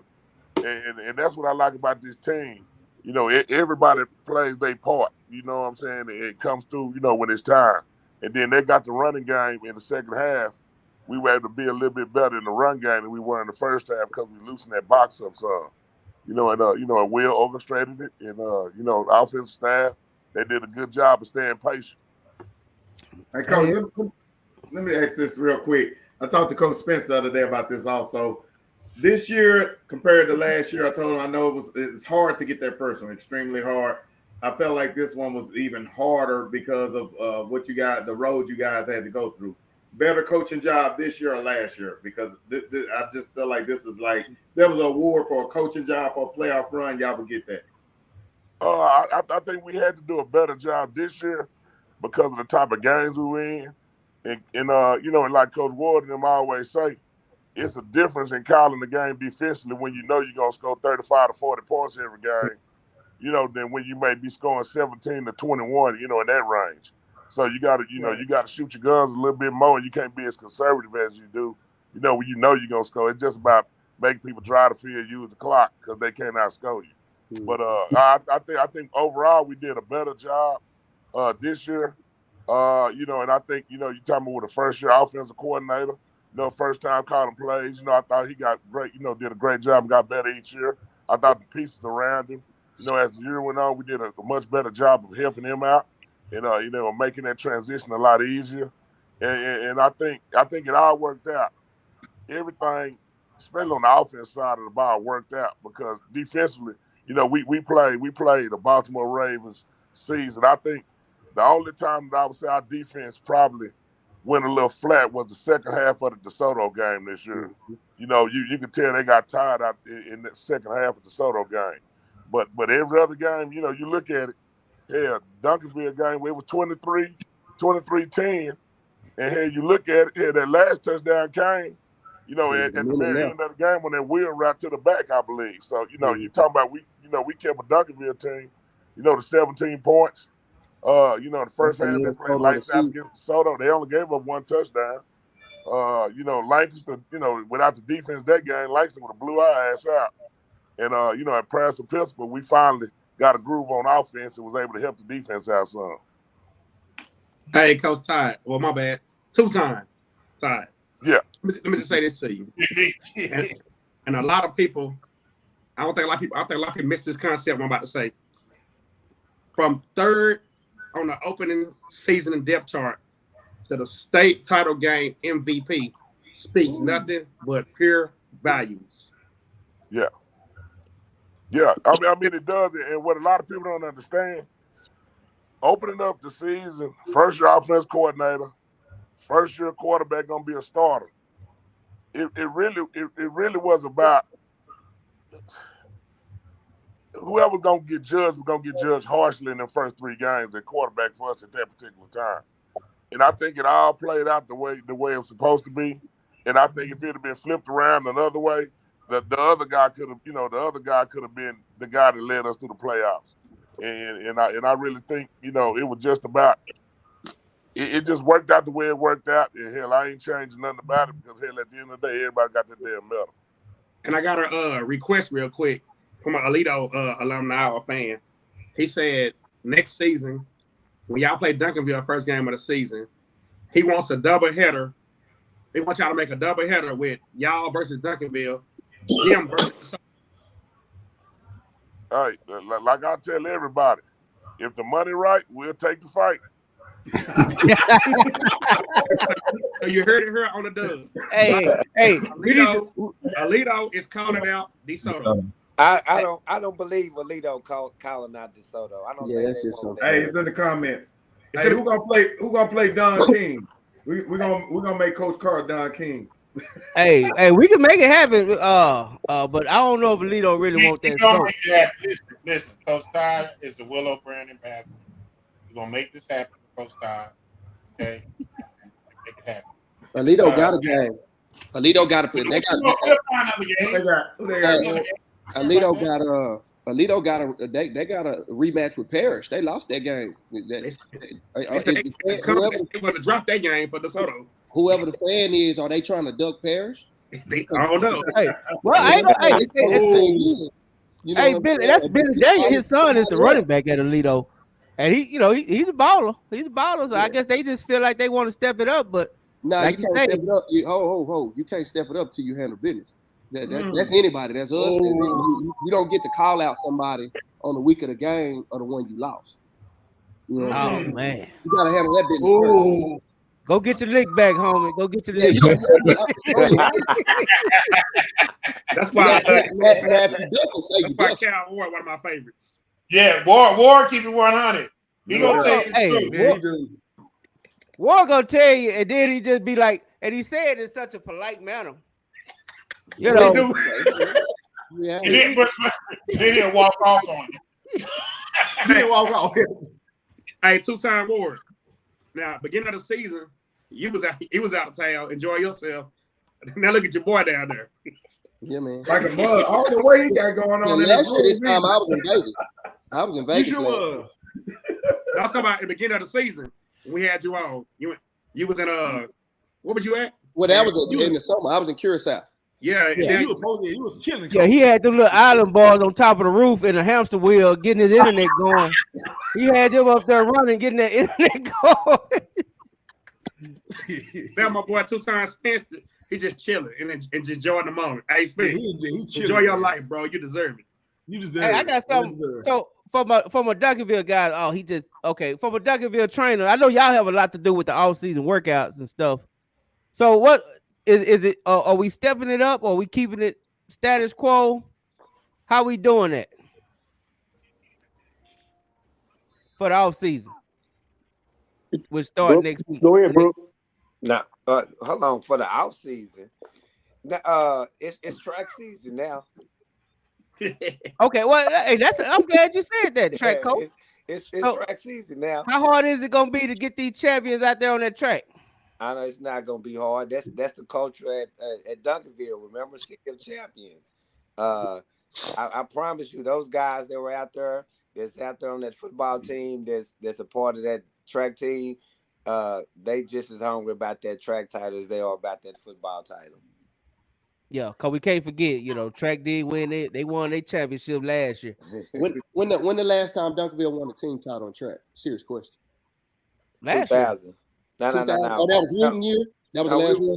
Yeah, Wooten year. No, we was runner up. We was runner up last year with 60. Man, that's about no runner ups. I ain't trying to hear none of that. Nah, I'm just being correct. Because I know how you are. You'll get to throw that in there. Don't do that, Brooke. Nope. I asked that last time y'all won. You tried to hit me with the always running up. No, you ain't let nobody. No. I was correcting the host that was saying that we were champions. We won the 4x1 and we won the 100. We were second. We were runner ups. For the whole team. Okay. For the whole my bad.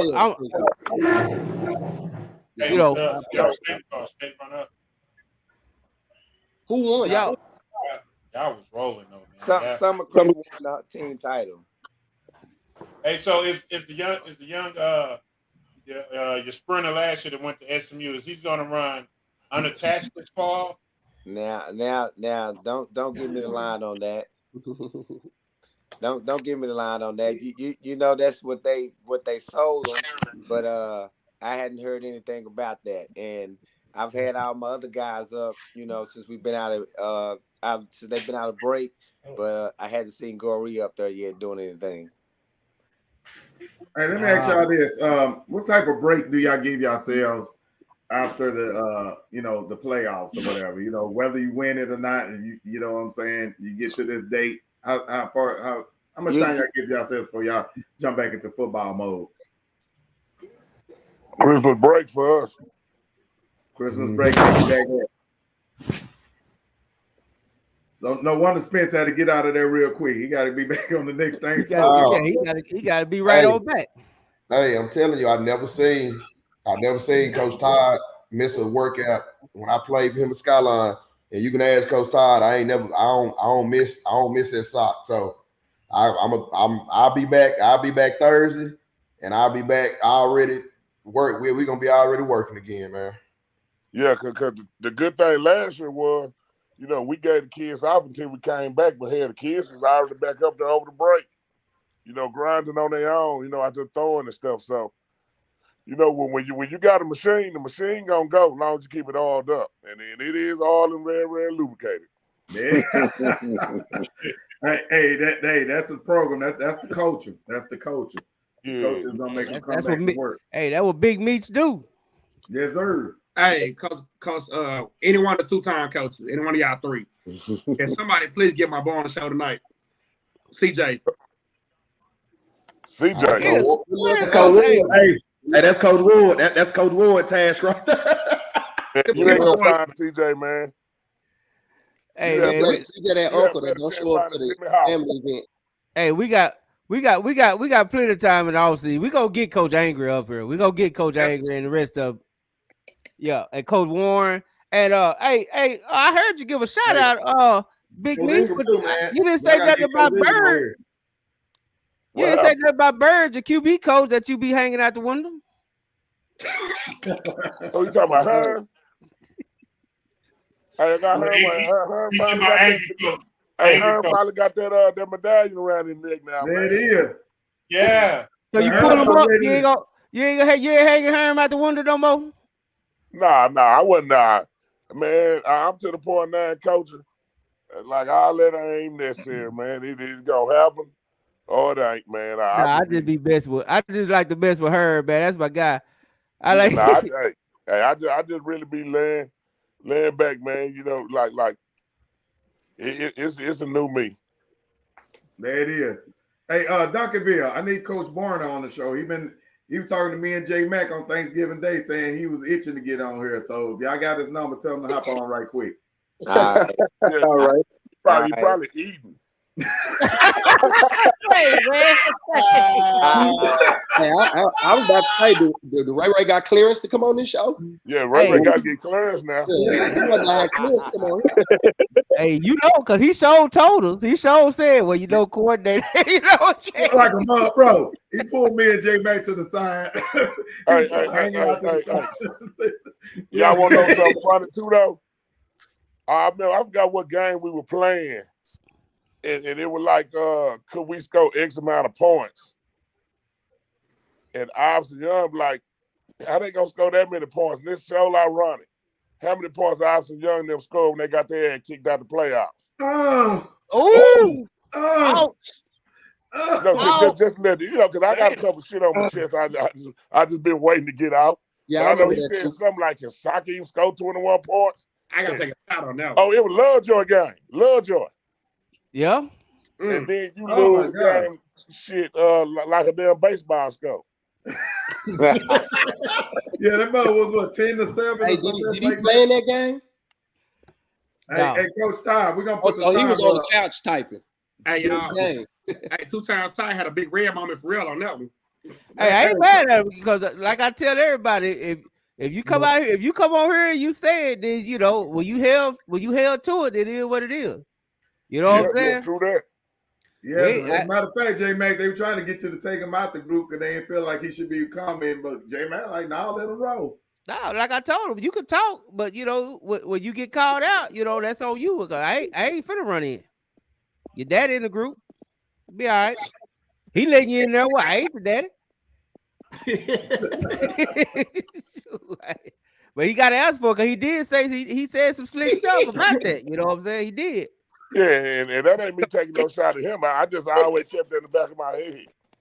Yeah. And that was kind of at that moment. I think everybody was kind of piling on. But the people that knew Sock was going to be okay. I always told them, I said, it don't matter because when playoff time, it ain't another 5A D2 school out there that's gonna be able to handle them boys. Yeah, So it's just a matter of I time. mean, and that's why we played the best team that had the best shot to beat us, let us escape out in the first round.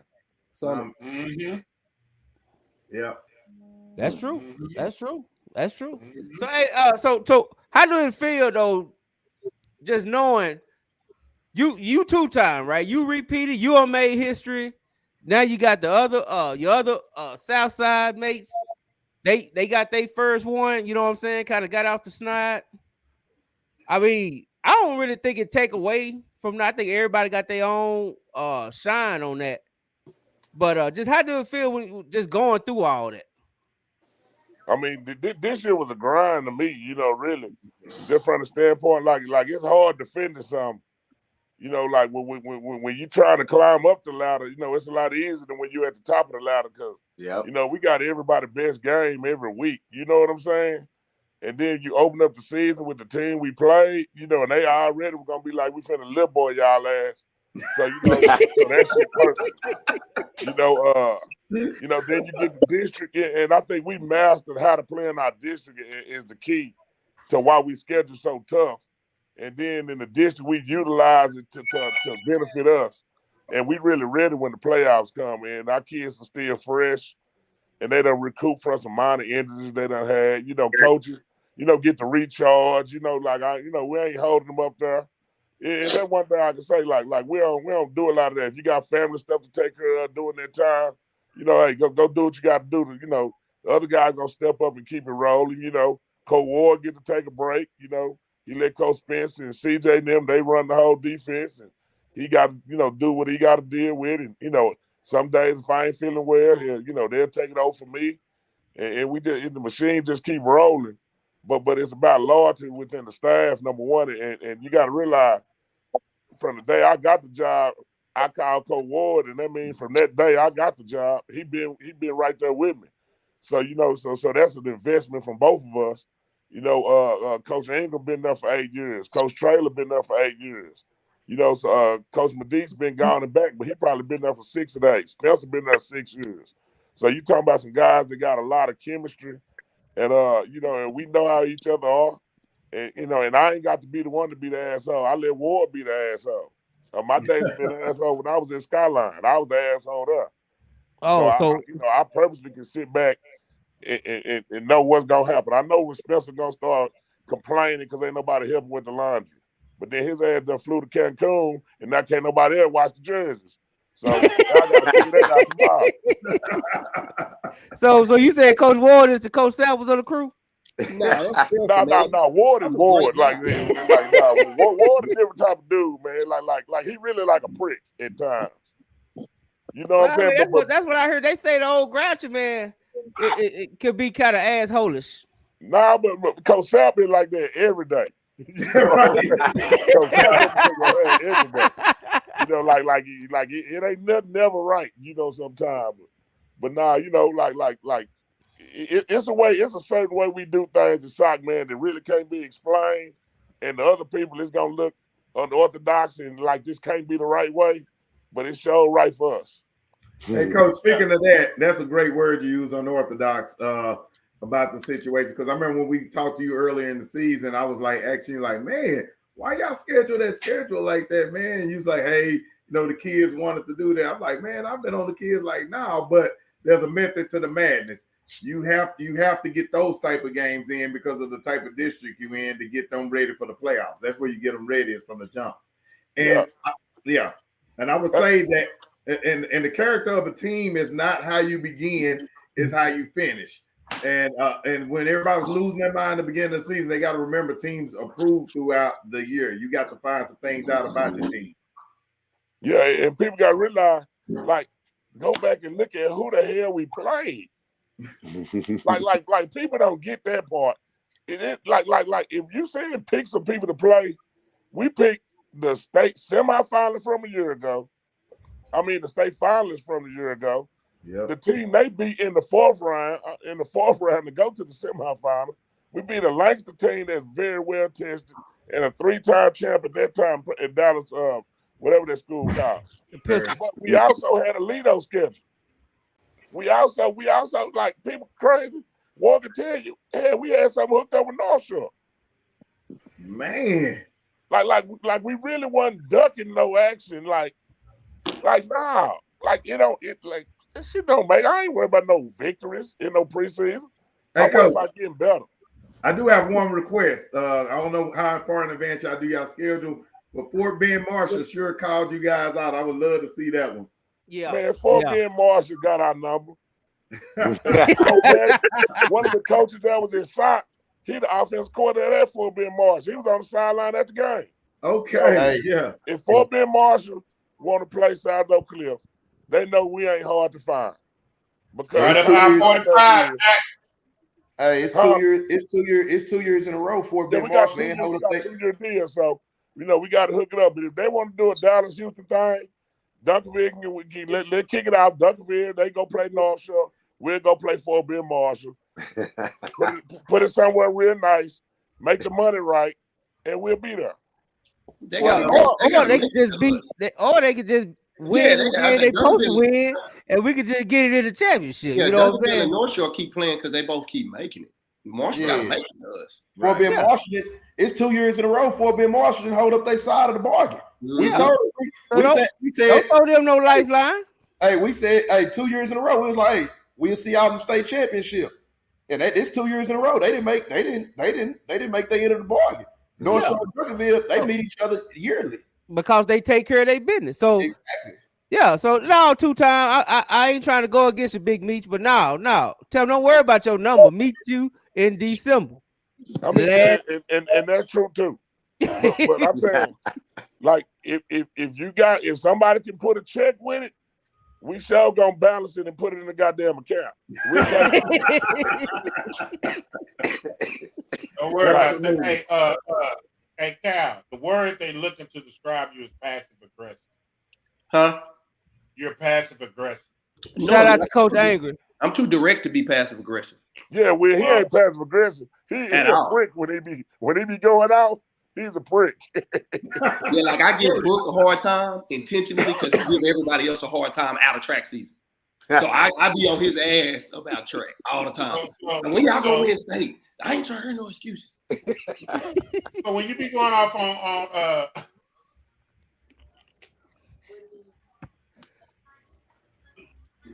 okay, it mean it ain't meant to come out with. It ain't meant to come out. It ain't meant to come out. Willow. Hey man, somebody grab Willow Mike, man. He about to get out of control. What you about to say, Will? Nothing. You talking about the time I went off this year? No, I'm gonna wait till next year. Okay. Anyway, man. So Coach Henderson, what's happening, man? I see you just laying it back in the cut. You know, I know Coach Henderson from East Texas, HOL. I'm just listening, man. Hey, I got a question though. So, like, is the Dub only a football podcast, or y'all gonna be around for the track season? Man, we here, dog. Basketball, track. We gonna be everywhere. Now, football is our main thing, but we spring football.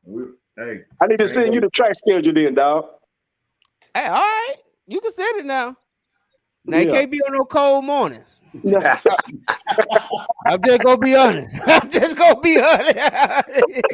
and we need a specific schedule for the 100 because we ain't gonna sit there for 12 hours. Yeah. We ain't watching those 32. I'm just being. What's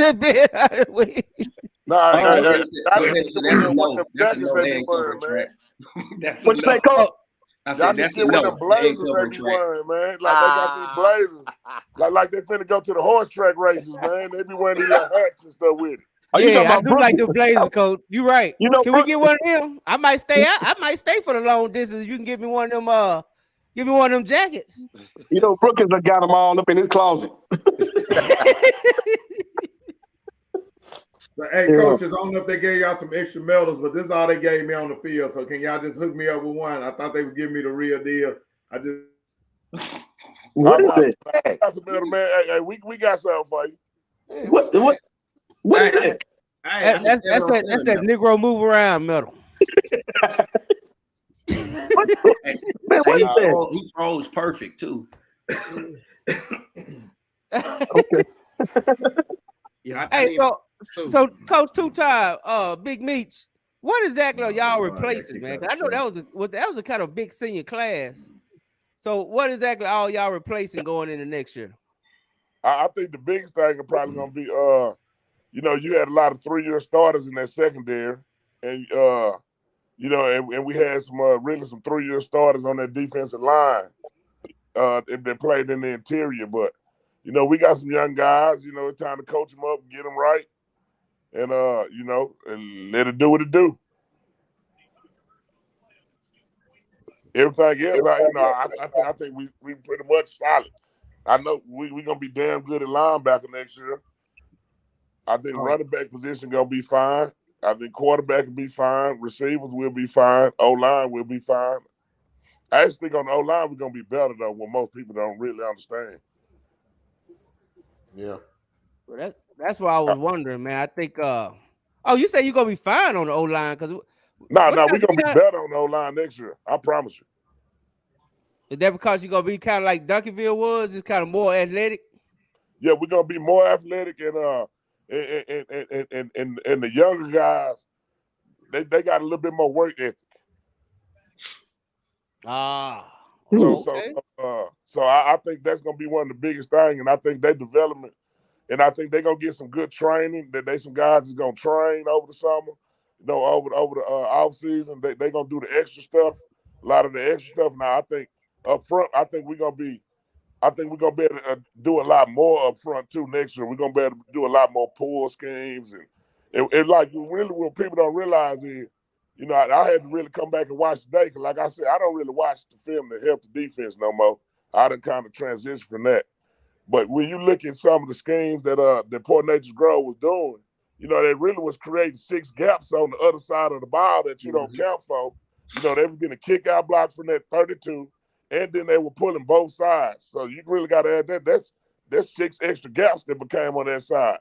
And that's really hard to defend. And, when I really went back and watched it and watched our guys at times, when we just fit it right and went in there with reckless abandon, we made the play.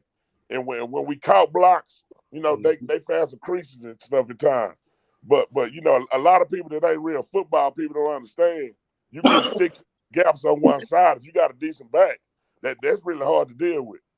And it's funny that you say that because when I was watching the game, I told Jeremy, I was like, man, if they would have had JT at running back, that's a different ball game because they was dashing at times where that back just eventually couldn't hold up the rest of the game. But I was telling them, I said every time 32 was in his wing, they would kick out and pull the guards, right? And so then what ended up happening, I kept telling them, I said they're getting that gap. But what I noticed through the course of the game, wherever 32 was, that's the way they was running. So whether it was him, they also running back the other way. Right, but it was still him. He was still coming back. Yeah, taking to the play though. Yeah, you know what I'm saying. So, I noticed like the second half. That's why I was asking Spence. Like there had to be an adjustment made, and I was curious what that adjustment was because that is you can see it in the second half. So what was it, boy? It was we started playing. It was a 5 in the shade to the backside. We started playing a 4-eye, and we kept the shade, but sometimes the shade was crossing face, still in the gap, so we wasn't letting them create an extra gap. And also, Spence changed the alignment with the backer, and one of the guys, the personnel changed. The youngster played downhill, like Todd talking about. Like the youngster was, yeah. See, you already knew who I was talking about. 29 was getting his face in there. So it was clogging it up for that back. Yeah. So it was really just, it was alignment changes and the big mistake I think in the first half, that was my fault. To stop it initially, we added that safety, but we didn't have a third level defender. That's why that one run popped. And I'm normally a lot more patient than that. You know what I'm saying? So in the second half, we didn't add it. We kept him as a third level. So if it creased, it was an 12-yard game rather than 60. Right. Yeah, and Taylor came up and made some good one-on-one tackles, in them situations too. And but that's a lot of the football stuff the average eye person can't catch. and don't really got the clue to understand. But like, yeah, I mean, and I'm saying even going back to the Duncanville game, like I don't think some people saw the mind of just like I really was watching the coaching from both sides. And that computer, like that's a hell of a coaching job, really, by both teams. You know, Norfolk lost the game, but if you could just see how patient that offensive coordinator for North Shore is, like he just stick with it. He try to set you up right when it's time, but he gonna hold this bullet tin right at the end. And then you know some of the stuff that Peterman and them did, you know, as far as using that quarterback in the run game, you know, for like really like some midline reads on them safeties, because that's hard as hell to block. You know, you really gonna get 6-1 up front. And what North Shore doing, like to play that middle safety for North Shore, you got to be a bad boy. But like to say, that ain't no easy spot. And I thought Duncanville running back, I thought he grew up more in that game than he have in any game, because it wasn't about him popping it. It was about him moving chains instead of scoring touchdowns. And J-Mac, and you remember on that last episode. That's right. I really like that. J-Mac, you remember on that last episode when we was talking about that, that's the game that I was waiting to see from Durham. That 32 for 105 game.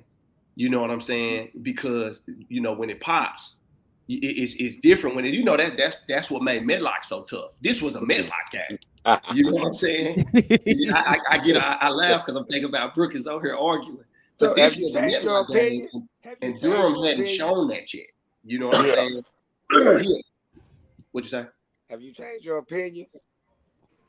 Yeah. No, I'm a proven person. Until you in anything, coaching, players, whatever, high school, once you just got to show it. Everybody wants, you know the kid, but you hadn't seen the kid do it either. You know what I'm saying? So you getting positive. I'm just calling it like I see it, like the kid hasn't done this yet. He can't do it till he does it. And that's what me and J-Mac talked about it on here. And we both agreed that was the game that it was going to take from him at some point in the playoffs for them to win the game that they've been losing. Because we know he can go for 90. We know that. But when somebody got it bottled up and he got to put that foot in the ground and keep running into it, was he going to mentally handle it, or was his body going to hold up? And like Coach Henderson said, he was cramping, but he fought through that. And that's what it takes to win them kind of games. I mean, you know, we done had kids that didn't make it through them games and played kids that don't make it through them games. Because we had a bunch of them this year too. There was a bunch of just running to each other till somebody's body give out. Yeah. And then another thing, I think the hidden gem was, I thought Duncanville O-line tired North Shore defensive line out as the game went on. Oh wow. And you wouldn't expect that from that, because like I said, I thought that was more of an athletic offensive line than it was the old school power that they had. Yeah, but when it's play but one way through a wall, athletic don't mean shit. You better run through that wall physically. Coach Todd. That's what I'm saying. A lot of them cats grew up in that game. Because even if you watch Colin, like North Shore is normally not a Colin type of game because there's so much run action. And you saw like he really took effect over the game once they had to become one-dimensional. Then he knew, hey, they can't block me now. Yeah. But when it's that run, like that ain't the game. Like you didn't really hear him a lot early in the game, but when it became home run time at the end, they had to pass. You know, then you saw him go back to his normal mode of dominant pass rusher. They can't block me. Yeah, and somebody else was mentioning to me that watching the game, they were like, Colin been quiet. I was like, hey man, Colin got to hold the edge right now. He ain't worried about getting to the quarterback. Coming at your ass. Yeah, it's kind of like Michael Parsons against Philadelphia earlier this year. They just kind of had him out there on the island. It's that type of game. No, Michael got to hold that in. Fight. That wasn't no Floyd Mayweather fight. Like that shit was like some Sugar Ray Robinson when that motherfucker fought. Who he fought? When they Spinks? Hearns. Hearns, yeah. Like that 34. He wasn't trying to bounce shit outside. He just running straight down the middle every time. Like Herschel Walker looking at. Hey, you're right. Damn. And that 34, and he wasn't shying away from no contact. He was looking for it. No, he was leaning. Number 8, that boy, like, he talented too, though, man. Yeah, he was slippery, boy. He was hard to bring down. I didn't know he was that good. You can tell he got hit sometime when his little body looked like he about to break. Hey. And I thought Duncanville quarterback showed a lot of heart because he took some licks. He took some licks early in that game. Yeah. Bro, one of those passes, bro, they bent them, bro. I was hoping he wasn't gonna stay down, but he got up. That touchdown run he had, spectacular, amazing work. And he got a little speed. Them poor little boy, Tiger he just on another level. Absolutely, man. Well, Coach, a couple of those times, when the quarterback from North Shore, when he broke the line of scrimmage, he is a wide receiver at heart, right? Mm-hmm. And so now his wide receiver skills kicked in once he broke the line of scrimmage. So him out there in the open field with a linebacker was unfair. And so, it was really hard to get a hand on that guy last night, No. Yeah, athlete. He definitely Power 5 type of kid. Yeah. But the kids that grew up last night, I remember Caden when he came off the side, when he came off the field after Keelan scored that long touchdown run, and Caden said then, he said, "Coach, I'll be a person who they'll chase all night as long as we win." He didn't care last night. No doubt. He had some guys step up as well because Boo Bam got hurt and 3 came in and stepped up. I thought big time for you guys as well. Yeah. I feel bad, man. I hate to see a senior get hurt, man. I really do that. And for him to get hurt in the championship game, like the first couple second play, man, that was crazy. Yeah. That was crazy. I feel bad for him. Well, Boo Bam has been dealing with that shin for quite some time, and I guess last night it just finally gave out on it or whatever. But Boo Bam has been hurt for a minute. Yeah, hey man. And you know what? Play 16 weeks. I don't think nobody healthy is. Yeah, you're right. You're right. Yeah, go ahead. Danny Green want to come on and get his shine on, and ain't no more spots. So hey, he a state champ. I'm letting that young man have his spotlight. I'm gone. I'm gone. Okay. I'm gone. No, you stay on. They called me downstairs. I'm gone. No, he on vacation. Young boy on vacation. You gotta go to your vacation, man. Hey, what did you say? Hold on. What did you say, Todd? What did you say, Todd? You gotta go do the Macarena. Hey, 2 times split. Stay on. I'm gonna sacrifice my spot. Hey, is that CJ? Yeah, that's CJ. I'm gone, man. Man, where y'all find CJ at? I see. Y'all look great. All right, I've been looking for CJ for a week. Yeah, CJ, when I was looking for CJ at the playoff game, he was always taking off running, man. I was like, hold on, man. Now you can't have the bubble guts every week. You can't have the bubble guts every week. Hey, man, I'm a hard person to find, dog. I wanted to make sure I came on here and show love to y'all, though, man. What's up, man? How y'all doing? What's up, my bro? Is that Angry Man? Angry Coach? Yeah, man. That's my guy, Coach Angry. Yeah. Coach Angry, what's up, man? Hey, you two-time Angry too, right? Yeah, 2-time Angry. Yeah, hey, man, 2-time. I got one on me right now. I'm gonna add the other one later. Coach Angry coming on here sounding like Swagger. Hey, we've been cool since day one, so we good. Hey, yeah, man. Hey, so tell me, man, how you felt your DBs showed out Friday night? Cause they had to do a lot of run support. They got under them lights. Yeah, they got under them lights, and it was a lot for them early on. But their emotions was high. It wasn't really much. And like Ward was saying in a lot of the interviews I watched, they came out and attacked our eyes. If y'all watch the games, they've been going at 22. Everybody been going at 22. And he kind of held his own. So it was why not attack one?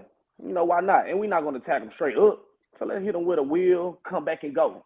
You know what I mean? Let's throw something at him early in the game. And I talked to Manny. I pulled him to the side and I told him, hey, man, calm down. You all right.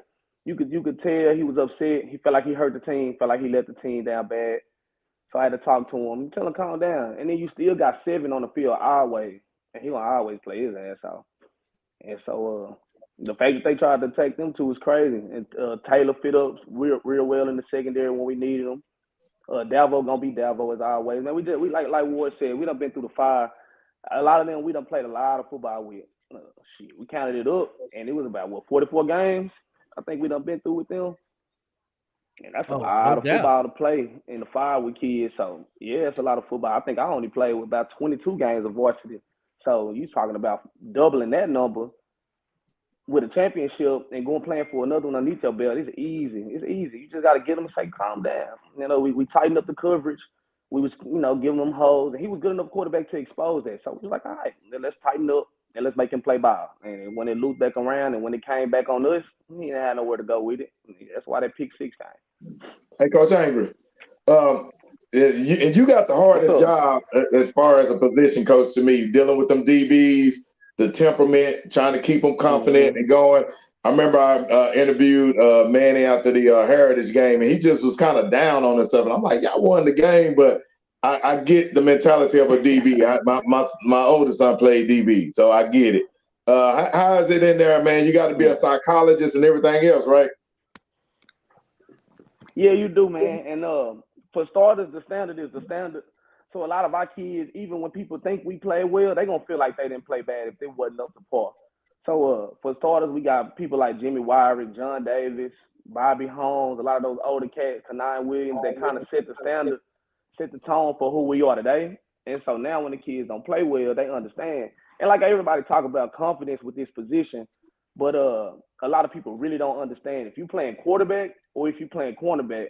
And there's a lot of other positions like this on the football field as well, but those two positions specifically, your mess ups, everybody see it. The whole stadium see it. If we bust in the secondary, if we mess up, it's going for 6. Even if the D line mess up and the ball pop through and the DBs on the back end mess up and we don't buy and we not where we're supposed to be and we don't get it down, now a long run that's supposed to be 12, 15 yards turn into 40, 50, maybe even longer than that if it's, if you see fit. So you kind of talk to them about that part. Just staying confident no matter what happened. It's a shake it off mentality, but I need you to remember that play. I need you to remember that play. And we try to use everything as fuel, everything as fire. We try to find our mistake in every mess up. I talk to them about if the offense has success, that's because the defense messed up. I know a lot of offensive guys feel like they be just dialing it up, drawing it up. My O gonna be here and he gonna do this and he gonna do that. All that sound good. But if my X get in front of you and kill that O, man, them X's and O's don't matter. And so I try to preach that to the kid. If play happen, try to remember we're gonna talk about it in the war. Say you hit us once, you're not gonna hit us twice, and that's the moral of the story. Yes, sir. And it definitely feel good to see one of your guys be the defensive MVP, because that always look good. You know what I'm saying? Mm-hmm. And who I think the last 2 years. The last 2 years. Yeah. So hey man, we need to get CJ a job, man. He ready for the AC job, man. Let's get CJ a job, man. I heard North Dallas open. You see. Come on, man. You trying to give me a job or miracle work? It's crazy. They gotta get you something to work with, huh? I say, yeah, man, me something to work with, but I don't mind it. It's like I said, it's all about a culture. Like Todd always talk about, you go back 8 years ago, and it wasn't no difference between us and the school like that. We just had a little bit more talent, but we changed our culture first, and that's what it's gonna take anywhere you go. So I love the fact that I was here. I learned a lot. I got to get from behind the scenes, though, man. Y'all shouldn't be on here talking about where y'all find Angry Coach at. That's my problem right there. I'm being behind the scenes. Hey, that's all right. We got you now, homie. We gonna get you. We gonna keep you out here in this spotlight. We gonna bring you on out. Hey, speaking of MVP, I thought this right here, this young man was the MVP of the playoffs because he was like really toting that rock. I know y'all had some quick hitters. Look at he gonna disappear when I'm trying to give him his. I'm over here giving this Steve Harvey introduction, and then he gonna blank out. You know what I'm saying? Right. God damn it, man. That's about one of the goofiest little boys I have been around in my life. Man, he be saying stuff. I just be shaking my head like, man, what are you talking about? What? Hey, Hey, what's happening, Daddy? What's up with it? My bad. Somebody had called me. Hey, tell you busy right now, man. You busy right now, man. you chopping it up. But hey, I thought, like I said, I thought you was the MVP of the playoffs, man. You was really that workhorse back, man. So just tell me, man, what was your mindset going in? Because you've been kind of the workhorse all year. I know you shared the carries with number 2, and then yeah. But so what's going through your head? How was you able to just take it up a notch when them playoffs kicked in? I mean, it was a lot. Our game plan was really just to ground it down. So we knew we would have to step up as the running backs and have to make plays, and that's what we really tried to do the whole playoffs. Yeah, you definitely did that, man.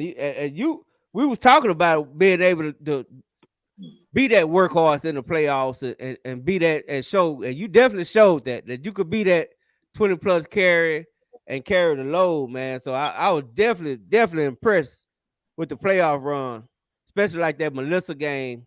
I thought that was a good game. But you just toting that rock, man. Oh yeah, that was a good game for me. Both of the seniors went down, so I knew that game I had to step it up a notch. I had to come through for the team. For sure, man. For sure. So tell me about this offense, man. Do you think Coach say you're gonna have a better offensive line, but I don't know. What's your opinion? I don't know. We'll have to see what we have next year. Bubba, Mike, and Dewberry, that was a big part of our line next year. Not even just their size, but their knowledge and what they know about it.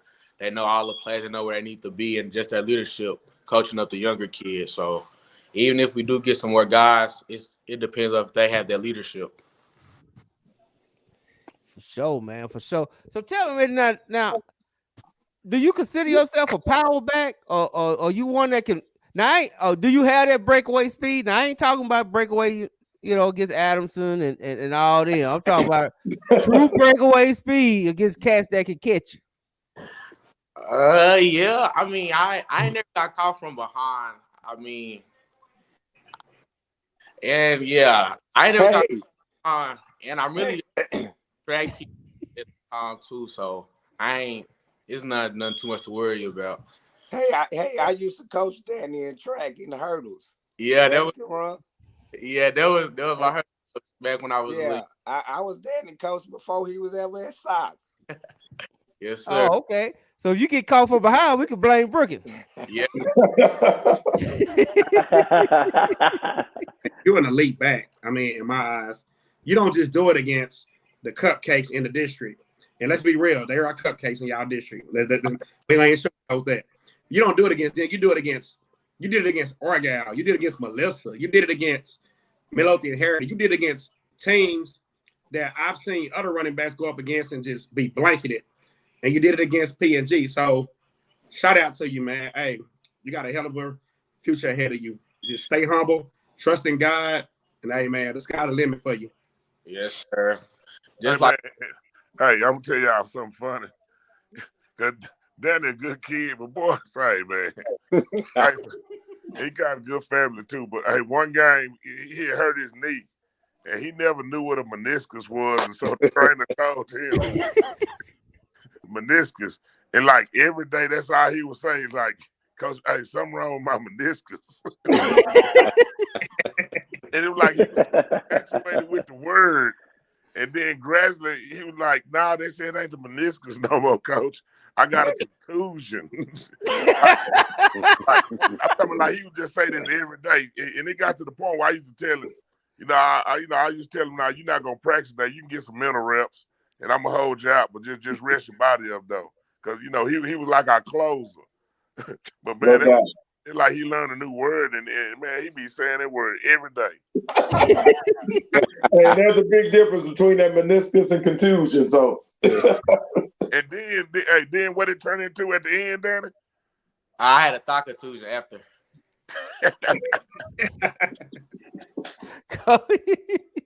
Man, Other than that, coach, what kind of player? How do you describe Danny, man, as being? I would say he was your main running back this year. But how you sum up his season though? I think he had a great season for us. You know, he came in. You know, and Coach Davis did a great job working with him. You know, and there's some stuff we're gonna try to get better going forward. You know, as far as dealing with his footwork and stuff like that. But the first thing we noticed was when he first came, that he was a physical runner. You know, and he wasn't afraid of contact, and that's something we really liked about him. And as the season progressed, you know, it was really him and Tedrick, you know, rotating back and forth, and kind of Coach Davis just interchanging him in and out. And then he kind of got the role as kind of the Marshawn Lynch type, you know, that he was going to be the closer, he was going to be the grounded out, finish game type of guy, you know, late in drives and overtime. You know, he looked to the sideline, and I waved his ass off like, you ain't coming out. You better get the shit in the end zone first. And then he just stuck it up and get it on in there. But he, you know, he did his role great. And when those guys got hurt, you know, even though he was banged up in practice, you know, he was still there every day talking about that meniscus and rubbing his knee. And, you know, I think going forward, that's why I say I feel the running back spot for us is in a good place. We got some other young guys that we got to groom to come up there with him, but, you know, he'll be leading that charge at the running back spot going forward. So it's nice about him being a leader, you know, and guiding these youngsters along the way and help develop them. Hey, quick, DG. No, that's what I've been calling you all year. Because I see you on the sideline, I see you anywhere. How much pressure was it, man, for you and Teddy to pick up where Hollywood and what was the other one name last year, Coach? Farrar. Yeah, what they left off with, because them two was dynamic. So, what was y'all pressure y'all two to pick up what they left off? I mean, I wouldn't really say it's no pressure, but it was a lot for us to do because both of them had a fantastic season last year. Both of them rushed for over 1,000 yards. So coming in knowing that how they was able to run with our line, we knew we had to do the same thing coming in. That's really what we just tried to do the whole season. I will honestly say this, man. Beginning of the season, we heard the same thing that everybody else heard. Man, they're not going to repeat. They don't have a quarterback. Both of their running backs left, and all three of y'all, from Will to you two, stepped in and just changed the narrative, all that, and just, hey, shut up critics. So at the end of the day, 17 weeks later, you got a gold medal on. Congratulations, man. Yeah, I mean, it was a lot for the whole team to go back to back. But for me personally, I wasn't on that team last year. That was a great team last year. But this was my first time, so I was even more hungry to get my first state championship. Oh, so you behind like LeBron was with the Heat, huh? Everybody else talking about 2-time. You talking about I'm number one. But now you could be 2-time because you know Coach Ty agreed he want another one. Yes, sir. I can try to take it. I'm gonna take it back next year, then I can be 2 times too. I ain't bad about that. Coach Carl, you got something for the young homie? Nah, man. Hey, yeah, I just want to say, man, it was a joy watching you ball out this year, man. And it was a play to me that defined you guys' season. And it wasn't in the state championship game. It was in the Bully Bowl. And it was a play at the your last, you know what play I'm talking about? Yeah, man, going into that game, it was a lot built up about them, about their size, and they have interviews talking about bully ball. So the chance that I got to get a one-on-one, I just did what I do. Just made a big play. How big are you, DG? I'm 5'10", 185 pounds. You definitely run bigger than that. Are you gonna run track this year? Yes, sir. I'm gonna be running track. You running hurdles? Yeah, I run one. He'll load the tackle. I'm gonna tell y'all now. Everybody talk about our defense. They don't want to hit Danny. You start getting late in them practices, and DG can just run, man. They don't even want to fit him up at our practice. Hey. They got tired of hitting him in the Bully Bowl. Listen, I That's what I'm saying. He'll load. I knew Danny was cold. He'll load. Now by the time that fourth quarter comes. You say what, Will? I knew Danny was cold because he don't wear gloves and he asked you. Oh yeah. Danny. Hey, Danny, tell him the story about that too. When you fumbled in that game. Woodrow or Lovejoy? Man, whatever game you fumbled, you finna start looking like Alabama running backs. Oh, it's so it was Woodrow Wilson game, and I was on the drive. We was driving down, and I had got wrapped up, and it was like probably 4 or 5 guys on me, and I was going down, and a bundle coming out. So they ended up getting a fumble recovery, even though I was down. It was a 50-50 call, but after that, I just took everything off. And then Coach Traylor, he was like, I don't know, I got all that on anyway. Alabama backs don't wear nothing. And I just thought about it. Alabama backs don't wear no accessory, just cleats, socks, and gloves. So I took a playbook. Hey, but Willow, this the crazy part. He was up there talking about he wore the sleeves. He didn't need the sleeves, but he wore them. But then he said he had a dream that he was gonna fumble with the sleeves on. I promise. And you still wore. And you still wore the sleeves? I told my dad and my coach that right before the game, and it's like bugging into his. Yeah, that was the universe trying to warn you, dog. Yes, sir. Yeah, the football guys was telling you, but now you're ashy and you're a state champion. You know what I mean? Hey, look don't matter. Only thing that matters is that jury. Yeah. That's it. You know what I mean? Yeah. Hey, so who gonna design the ring this year? Normally the other coach. Normally the other coach. I think that's what we need to do. We need to make a contest between the 3 schools to see who gonna have the Flyers ring. Hey, I'm with that. I'm with that one. We got that. And I'm gonna tell you, Duncanville coming in last because ain't no swag over there. They straight. They just gonna have a ring. Nah. It's gonna be big and gold. That's it. Hey, because you know we're gonna try to overdo it. It's like I'm gonna get you sucker. Joe Bug.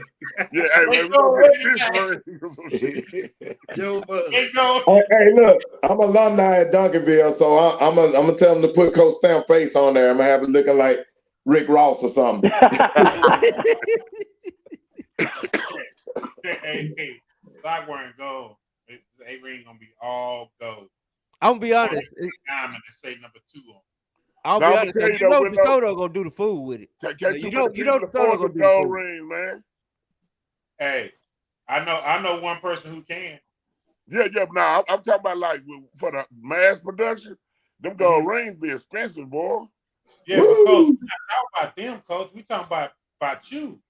See, we can get the gold free. Yeah, we can get the 18 coated. The what is it where your hand turn green? It don't be that though. It don't be that though. It don't be no fake stuff. No, I'm talking about us, the masses. We get that, but you really need to get your 14K ring, though. No, I am no. You know, we released our rings to the public too, fundraising. Oh, okay. Yeah, but you gotta make it affordable. Yeah, you just get an affordable one, but you definitely need Coach. You history, Coach. Yeah. You know what I'm saying? Like, has it dawned on you that you're like you're a 1-of-1, man? You know what I'm saying? Like there's nobody in this world that could say they've done what you've done. Like, has that really just dawned on you yet? No. It ain't hit me. It ain't hit me yet. It probably hit me when it's all over one day, you know, and I think back on it. But right now, you know, right now, we really ready to get back to work and try to do everything we can to make sure we keep this train going.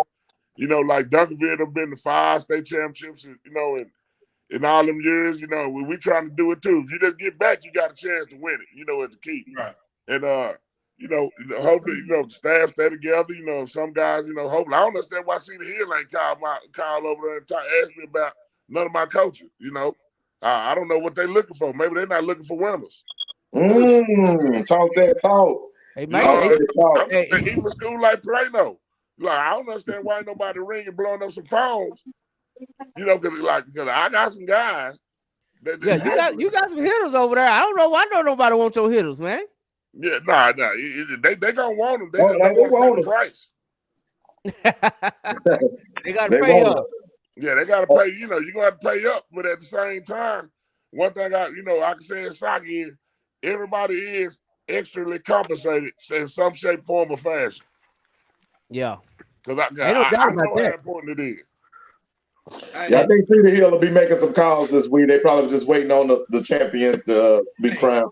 Nah, man, people nah. The people that looking for coaches to be winners, they don't never wait for no calls. Them I calls figure. already been made. I I just don't want know to what know they're what doing they're over looking there, for. to be honest. They about to go out of time. They got to go out. They got to go out. They really gonna do it.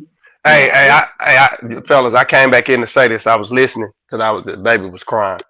But let me say this: the people who, when you talk about Todd and what he's done and the level of football, whether it be 5A D2 or whatever, everybody else that you could try to compare didn't win on this level.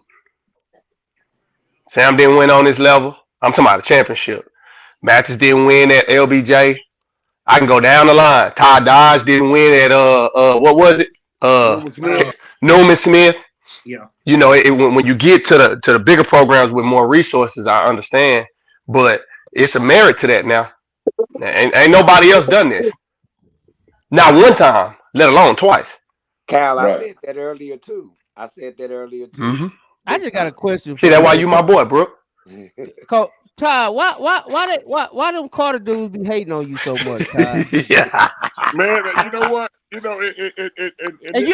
think I know why. You didn't have the lollipop after this win. Nah, but I'm gonna tell you what it is though. See, it's different layers of Carter people. What I've come to find out, 'cause like one thing, like I ain't stayed on Matagorda, 1519 Matagorda, like in the heart of over there in the Redbird area. Like I had cousins that graduated from Carter in 85, 87, 90. What was all the years they graduated. I've been around that my whole life. Like some of them look down on people that's their race that's a little bit darker than they are. Ah. So they real light skinned over there. It's a stereotype. Like because I get tired of hearing the same stuff about we can't coach. We can't do this. They stole kids. Why is mouth open? Like, why you looking at a man's mouth? Right. But then y'all don't never call these people on these shows. And I love Carter because a lot of the principles, a lot of the stuff that I grew up seeing didn't come from me watching no Lincoln or even soccer when I was a young boy. It came from me going to Carter games. And for them to be like that, like I don't get that. But it is what it is though. But at the end of the day, you know what they can say? Two-time. Kiss my two-time ass. I'm gonna be honest with you, Coach. I think I know what it is. But who is these dudes, man? It's dudes. It's the dudes that come from that love Freddie James so much that they can't possibly fathom someone actually being great. Cause it was the same way with Samples, but now my thing though, when I ain't never gave him the praise, it don't matter. It don't matter. It's the fact that everybody else gonna see it. Hey, and I'm gonna tell you like this, and this ain't me being arrogant or nothing like this. If in this damn time you give us Angwell and Hudson of that era, I guarantee you we'll be on the Lido ass. Like a mug. Like a mug. Hey, what about You mean tell me I know I'm finna get a wheel car from Atwell and I'm finna get a moose from goddamn Hudson? Hey, yearly. Yeah, like come on. You mean damn? I'm finna get a Jerome Pimpkins from over here. I'm finna get a Dan Lewis, and I know it 4 years in advance. Boy. like, come on now. Tank. Blast from the pad. I tell you, after you said that, you ain't got to worry about y'all mending up nothing. And the coach Walton coaching these kids. My guy. Like So, think about this I though. think at the end of the day, man, I don't know what they talking about, or none of that. I'm just gonna say as a Carter guy, man, Coach James made a way for a lot of people. You know what I'm saying? And to me, his legacy may not be the X's and O's on the field or the state championship, but to me, his legacy far extends past that. It's allowing kids an opportunity to go to college for free and have a better life. That's to me, that's his biggest legacy, and that's the impact he led. From a football standpoint, man, I mean, we could say this, and I'm gonna say this, and for whatever this is worth, the worst thing they did for Carter High School is the next year they didn't allow them to have an opportunity to compete to defend their title, and to me that killed it because what ended up happening was when Sock had an opportunity to go back and defend, that gives you a chance to know when you win that second one. After you win the first one, you know pretty much what it takes to win the second.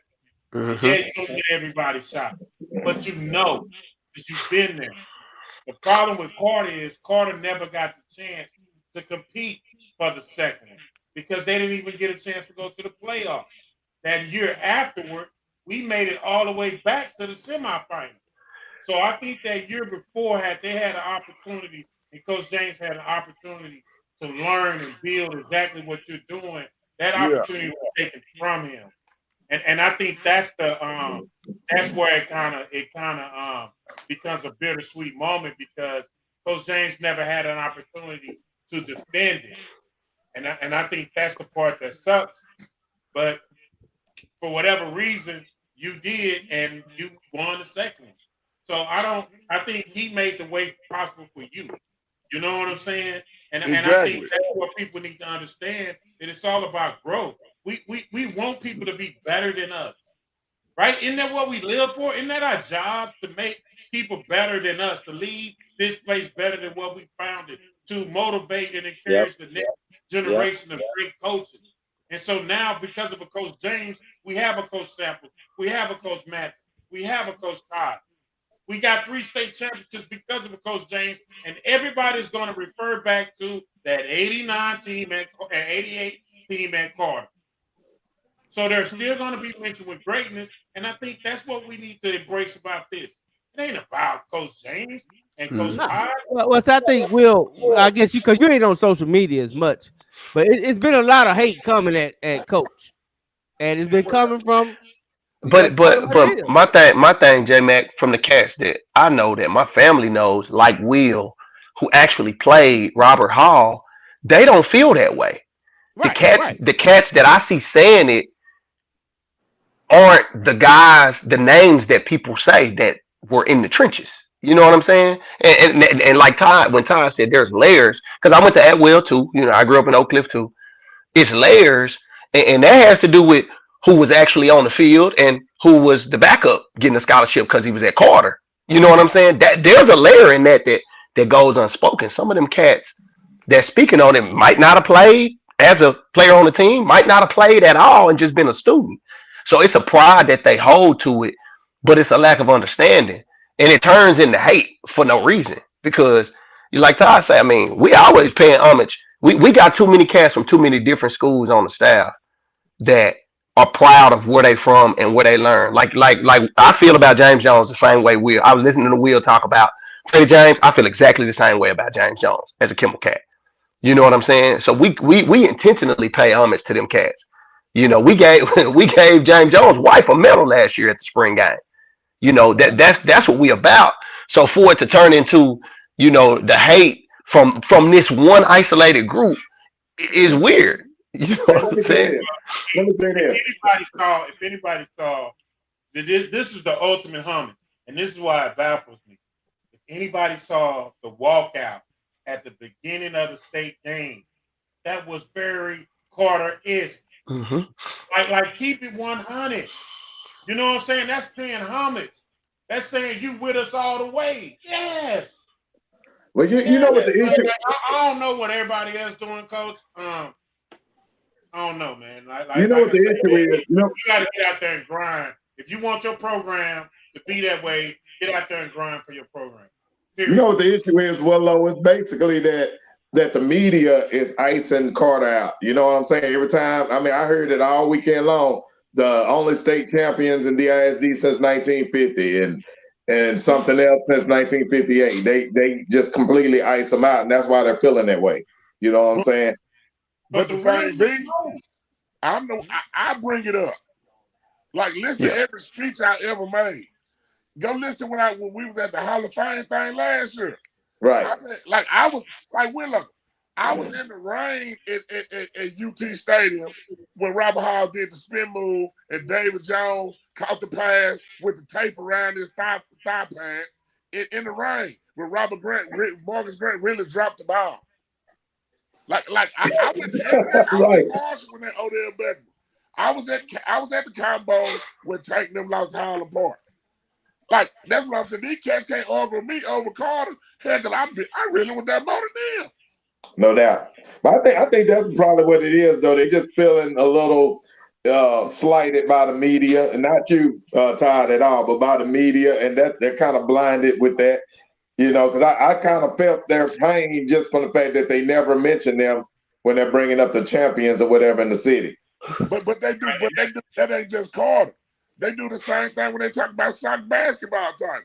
Mm-hmm. They don't say they that's something different then. They don't say they won 4 in a row. But then when they strip Madison of their titles, they don't say all their titles. Now, I'm going to tell you the problem with Carter, with some of these cats. It's called the migration of their brain and how they think. You got to go back and look at the transition from everywhere. Most of these people came from this part of Oak Cliff over here. Once their families got established and had a little more money, they moved closer toward the Redbird area. Then once they kept on going, then where we moved to next? DeSoto. To DeSoto. Uh-huh. So everybody keep moving. Then they go to Cedar Hill. Next is gonna be Midlothian. What you think Red Oak full with?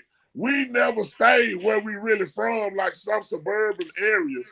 Like Alito people don't leave Alito when they graduate. And the area don't follow that. Highland Park don't leave Highland Park. We always, as people think, moving across the freeway make us better. It don't make you better. It just make you go back across the freeway to visit your relatives on Christmas dinner and Thanksgiving still. But you still there.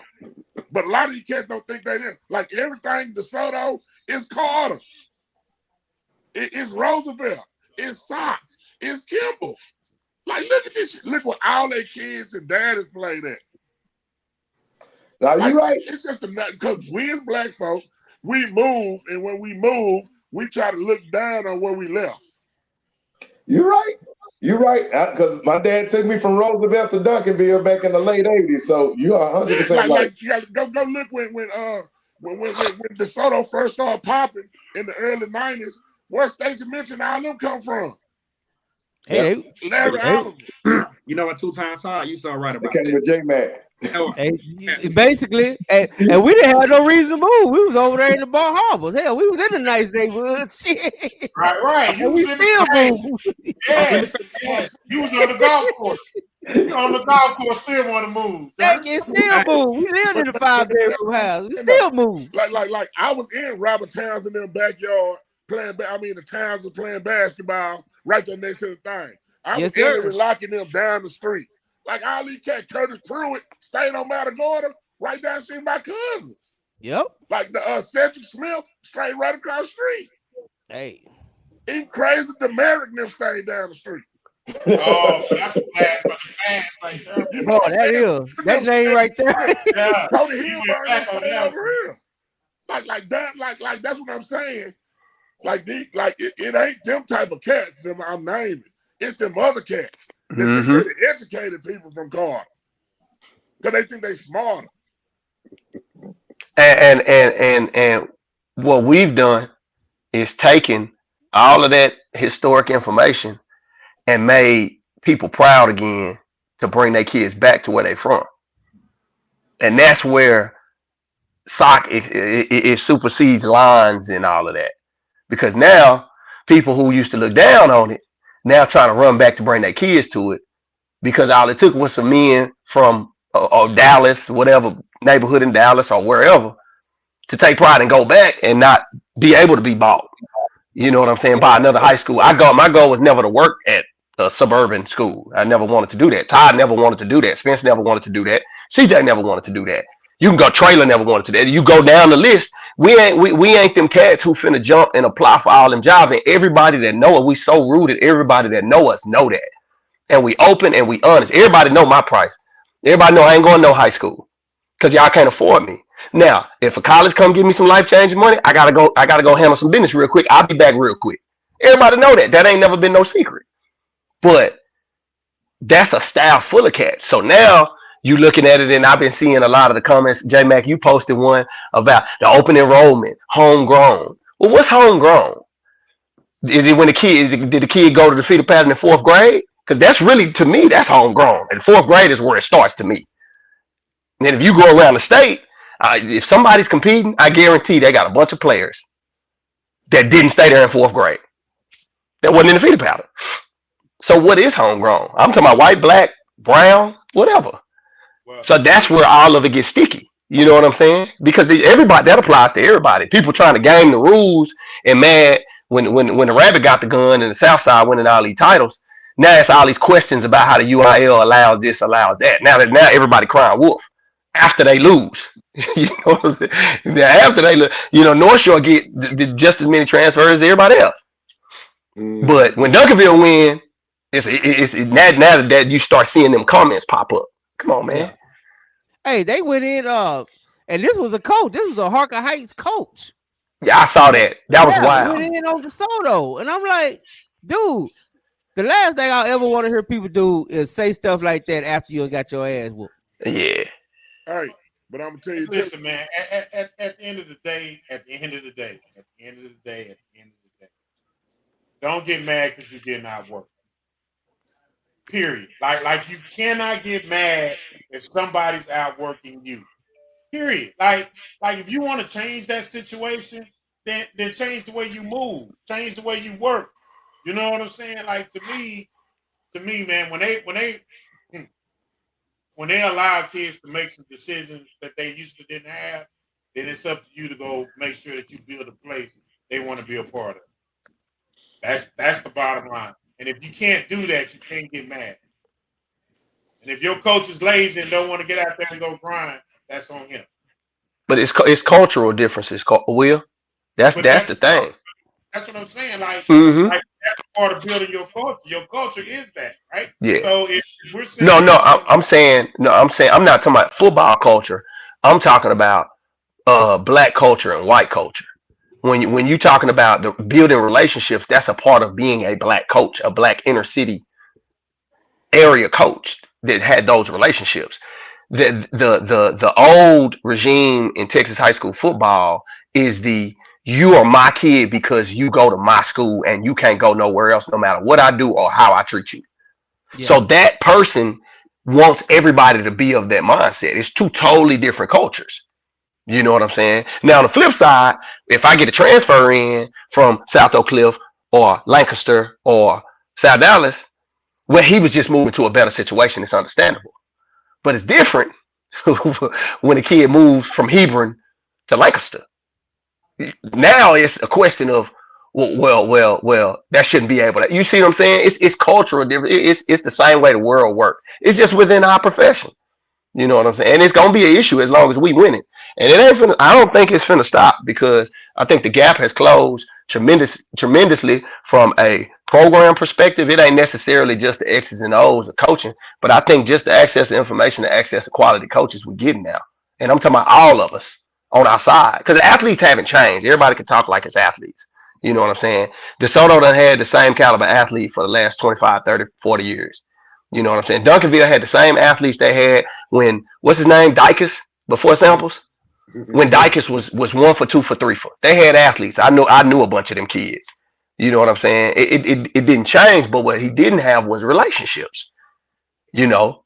And so I love it. This is what I wanted to be a part of when I wanted to coach in high school. You know, because I love the hair on the back of people's neck. You know what I'm saying? Raising because it's uncomfortable. and we all doing it our way too. We ain't doing the boot camp. Look at the 3 temps now. Ain't no boot camp at none of them schools. You know, they kids is gonna walk out rapping rap music with a stereo. You know what I'm saying? That's scary to them. You know what I mean? It is. It's scary. Even like for Brookers, I know you from Funky Town, Fort Worth, and Yes, sir. but just the difference, man. I just wonder. Like I was thinking, I asked somebody from Houston and they didn't want to answer me, but like you don't see this. Like we got 3 black coaches within 11, 12 miles of each other, and they all very, very successful. Like, why don't we see this in other cities, in other communities, like Houston or Austin, or hell, can we get one in Fort Worth? Now, where you're not gonna see it, and if you're talking about inner city in Fort Worth, I just be frank and honest. Fort Worth don't want to see other separating themselves from everybody else. I just keep it at that. And as far as the other cities, I mean, like Ward was saying, the Dallas area has always been a hotbed. You know what I'm saying? And so, hey, you got a hotbed of talent, and you got a hotbed of coaches right now. And when you mix those two together, hey, you get what you're getting right now. And I don't see that changing anytime over the next few years. I'll pick it back on what Todd 2 Times was saying about his O-line next year on that varsity level. Well, I was at the freshman game this year, and that's the first thing I noticed. The freshman sock O-line was murdering Duncanville O-line, and I was like, what the hell is going on here?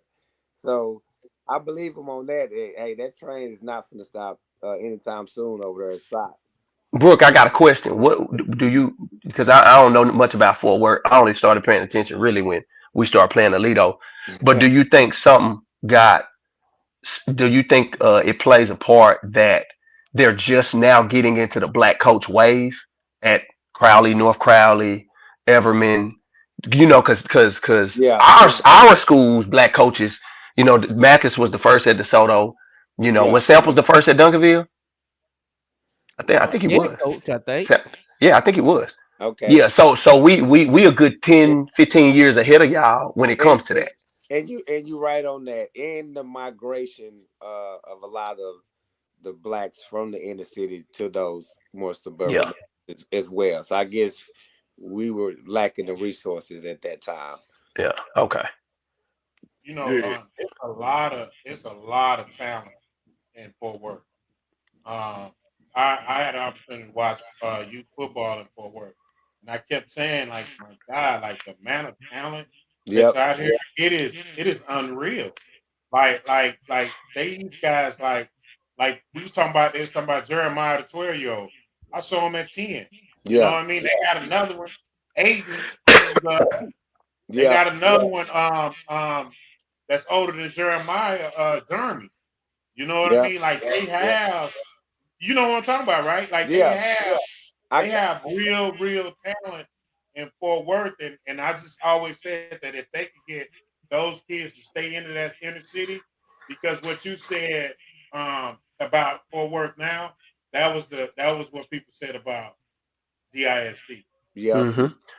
You see what I'm saying? Yeah. So what you're saying is it could be done. It just has to be the right person.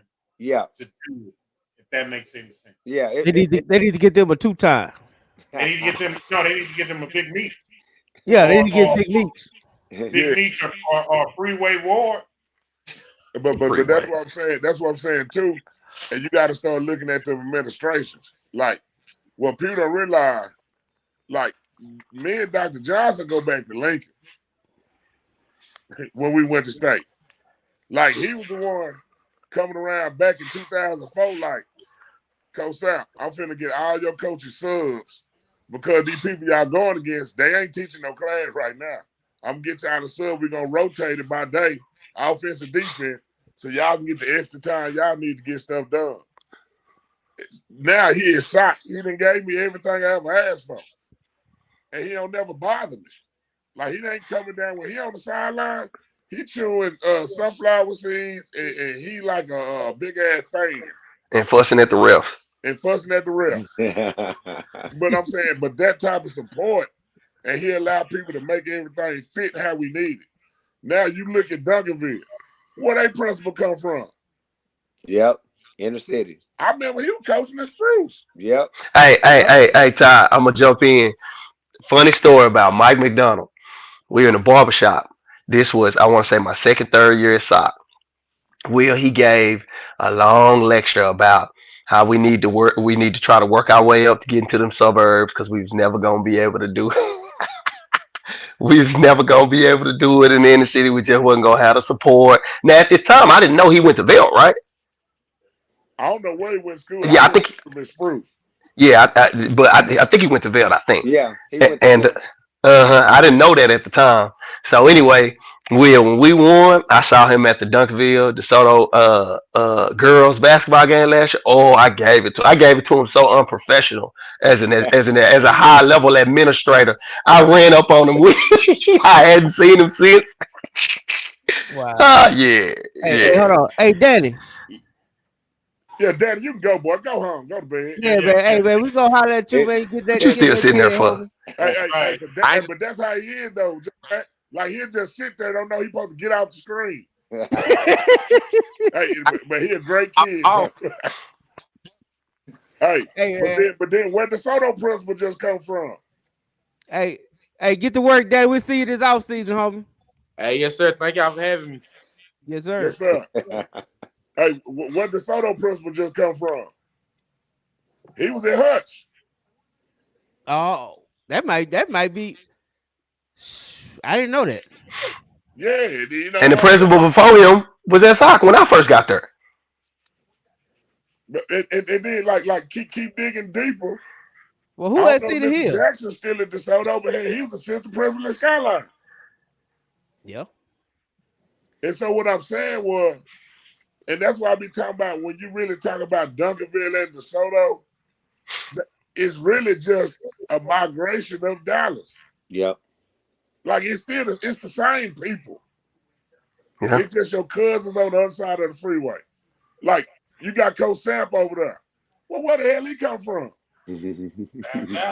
When they got Gilbert, where Gilbert from? Yeah. When they got Hudson, where she from? Yeah.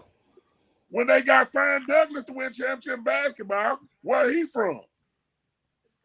You can even say Mathis because he's from LBJ. Yeah. It ain't here, but it's SOC in Austin. You know what I'm saying? Hey, when they got Dyer, where Dyer from? SOC. Then they went and got Bacon. Where Bacon from? Yep, Lincoln. Where Dallas? So that's why I be saying, when I be saying this to Mecca, even when it done branched out, our people have went and made other places great too. And the people in those places don't know that information, so they try to look down, not understanding that it's all connected like that. They don't understand.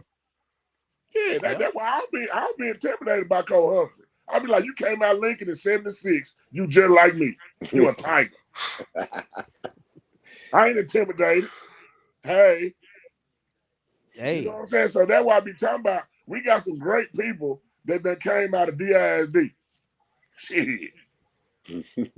Hey, and like you say, it's all the extension, man, and we celebrating DISD 3 times because you got Dallas, DeSoto, and Duncanville. So DISD ain't going nowhere no time soon.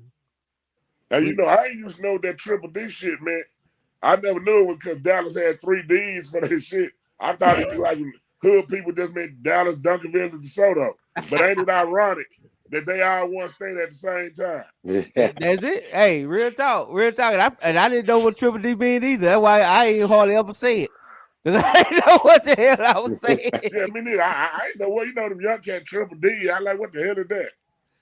What is it? Is it the dirty D? Nah, it's the actual logo for the city. D's, but they used to give it a name. I want to say it was the dirty D. It was some I don't know, man. I'm not that advanced anymore, man. Dang, we sound old trying to figure this out right now. I know it. That's why I didn't want to go there. I'm gonna let Coach Carr go there. I don't want to go there. Hey, I went there too, Jeremy. You should have pulled me back. You didn't pull me back. Like I'm looking on the live, like Clay Jenkins up in the suite with a sock shirt on. The mayor down on the field taking pictures. My superintendent down there. Like Eddie Garcia, he run up on me dressed in civilian clothes. He the damn police chief of Dallas. Like, have you ever seen us go to the game, Willow?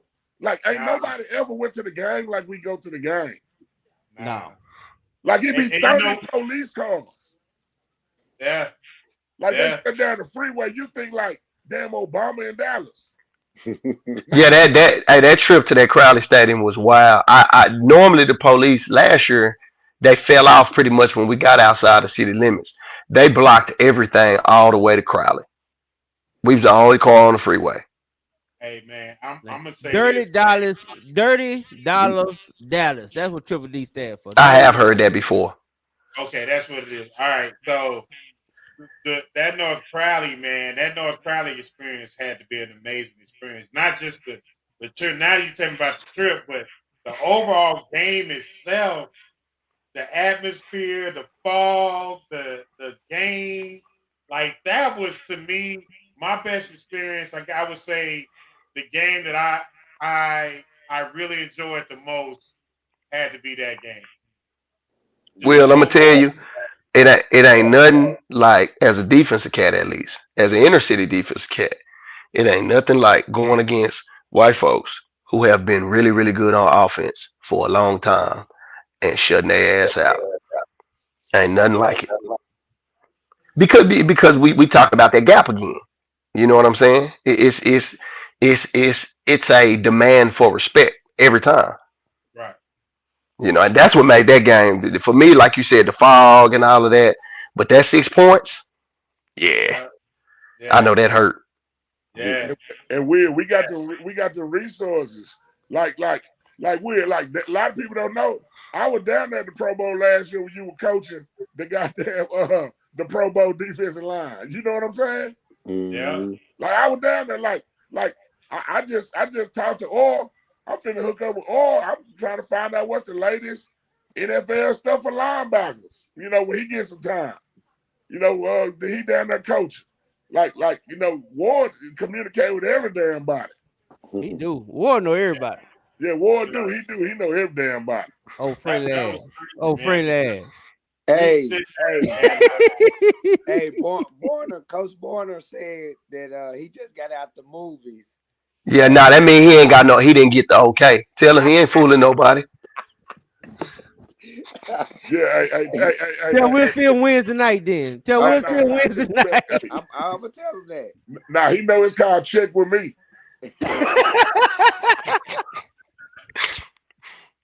Talking about I just got out the movies. Yeah, you knew.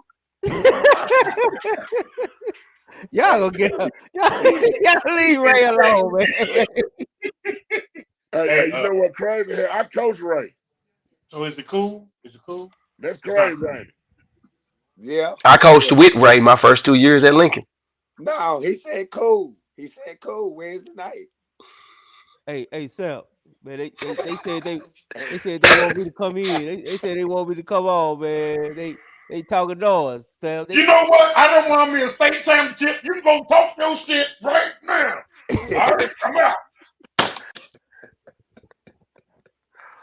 Hey, but when I looked at him though, after they won, Ray was crying some tears that only dinosaurs could make. I said, Ray. Hold on, since you brought it up, hold on. I think we got a Ray interview somewhere around here. Hey, that boy say, man, you don't know how hard it's been. I said, how the hell I don't know how hard it's been? Ray say it about you. Yeah, hey, then that what he said. So you already got one. It ain't the same.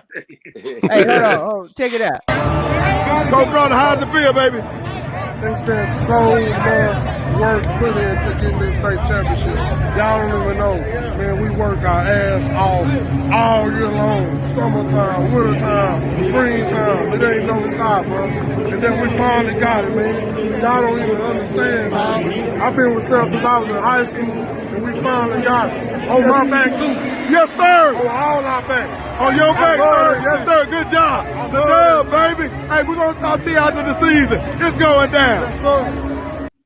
Hey, let me tell y'all a little inside, too. Me and Ray, hey, we teach PE together, right? Ask me how many days I saw him last week in PE in the gym. You should see him Not now. a one day. Hey, not a one day. So he better have got the job done. Hey, a DC at Duncanville ain't got no business in no classroom, no way. Hey, he got 2 a day. 2. Y'all wonder why Ward's still in soccer. Yeah, Ward like, oh, what? Hey, when you said y'all pee together, Ward look like. Ah. What I say? Everybody is compensated in some way. We good over here, B. We good. But I'm happy for Ray because hey, sorry. I mean, Hey, you can hear it in that interview.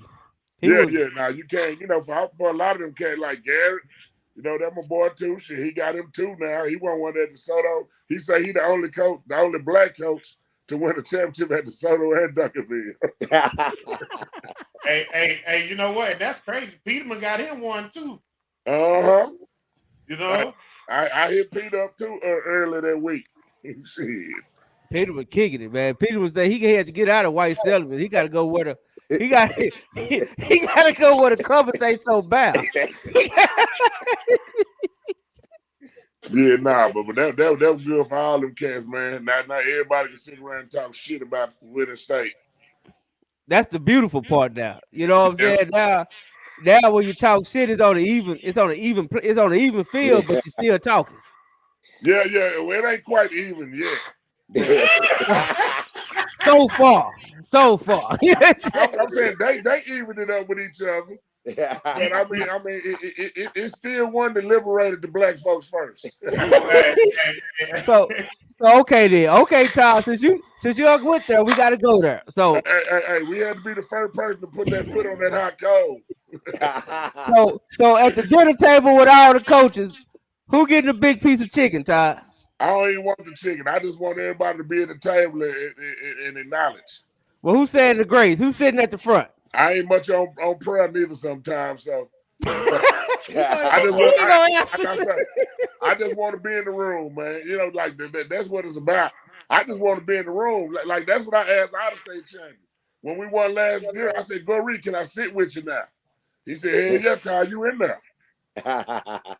He definitely was in there. Yeah. I talked to Snoop.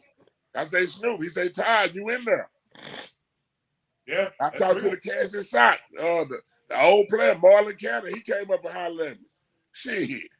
He said, Coach, you in there? So I didn't want to be in the room.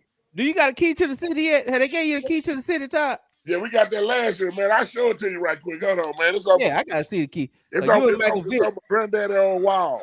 Hey, I'm gonna ask y'all three while Todd getting that. What do y'all think was the main thing that made it where all three pushed over the hump this year together? What do y'all, because it's something to it. People can try to act like it's a coincidence. It's not a coincidence. What do y'all think? I let Brooke go first. Go ahead, Brooke. Nah, yeah, man. Brooke, you probably go first because you really, you ain't been around here as long, so you probably best to answer first. No, because see, I'm gonna be honest with you, and I say this, I was one of the critics on no way in hell Sock will win again. Mm-hmm. You know what I'm saying? So, hey, to me, it kind of is just, hey, it's just how the ball bounces. You got to be talented, you got to be well coached, and you got to be lucky. And this is the year that, man, you talking about finding the pot at the end of the rainbow. Hey, Sock found that pot. DeSoto found that pot, and Duncanville found that pie by what, an inch or two. That's all What you right. think, Will? They lost by inch too. I think this is how I knew it was gonna happen. It happened at the beginning of the year. It was when everybody started holding each other accountable. Meaning, I always say this: what happened last year with you guys winning state, it did something to everybody else because it was unexpected and nobody expected. But it also gave everybody motivation. If South can do it, we can do it. And I think that motivation carried on for a lot of those teams. You know what I'm saying? Particularly, a lot of those South kids hang out with them Dunkerville kids. They hang out with Soto kids. They see the camps, they're doing the same thing. They know that these kids have already won state. So for them, I think it was more motivation. I think it was what you guys did last year that kind of made people step their game up. And take it to Yeah, another the off season felt different. You know, me being from here and coaching around here. Now that you say that, it always felt different when dealing with the other schools and kind of, you know, I pop in on a spring game or watch some clips. It seemed a little different. It did, and I don't know how much that had to do with us, but It had it seemed a lot. It seemed different. Listen, man, it's the motivation. You know what I'm saying? Like for an example, somebody said the coaches addressed their fault. I think one of the things that Claude Matthews did that I thought they said they started hitting more. They started being in the weight room more. You know what I mean? And those games are the game. Doing those things get you to where you're gonna need to be in that type of shape going into week 5, week 6. And you're talking about going the gauntlet and winning the championship. There's a Hey, level that you I'm gonna got. say this too, Will, and some old head DeSoto cats might not like it. But what was very different about DeSoto this year, their style of play changed. They was more physical. And Tiger being 32 for 140, 160, whatever it was, that's different. That they ain't never played that kind of game. That's a different type of cat. You know what I'm saying? And you could see it when we played him. That's why I was so vocal about it because I was hoping that they did it. He was different. You know what I'm saying? He didn't pop no 50-yarder, but it's like me and Brooke talk about that Medlock effect. But he's a better athlete. Hitting Tiger, you could tell like, yeah, a whole game of this gonna be rough. So when they'll sub him out, it'd be like, okay, all right, we gotta get him behind the sticks. You know what I'm saying? You remember that Clemson game against Alabama with ETN Mhm. number 9? Do you remember when the Alabama safety didn't want to hit him no more? And they Mhm. was coming up and let him run by him and then try to tackle him? Mhm. Like that's what he provides. You know what Yeah, I'm that's kind of kid he is. saying? Yeah. But my answer to that is the dub, baby. That's the difference. Hey, y'all did show up this year. I think we Hey, showed and up, to baby. to that motivation, Will and J Mac, with what you're saying, y'all for the first time, it's been our own media putting our ass to the fire. You know, when them DeSoto moms got on, it was some discomfort initially. Now, Yeah, I they remember. They didn't nobody remember. speak on it, Yeah, but they remember. They remembered y'all talking shit about their babies. You could tell they remember they that loosened now. up as it went. But I think that plays a part too because people can say what they want, they can play like they don't. Everybody gonna go see what y'all said. You lose, you win. Whether you watch it live or whatever. Cats and me and Paul done talked about it. I know at soccer we always joke about it. You know what I'm saying? I know Mathis them listen because y'all talk about that all through the year, not getting passes and stuff because of what you said.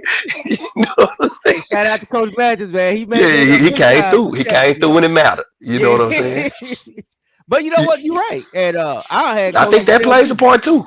yeah, I had coaches tell me, not the championship coaches, but some of the one and done coaches was like, hey man, we ain't gonna be one and done no more. Mm-hmm. Cause see, and the problem that we used to say is people used to be acceptable.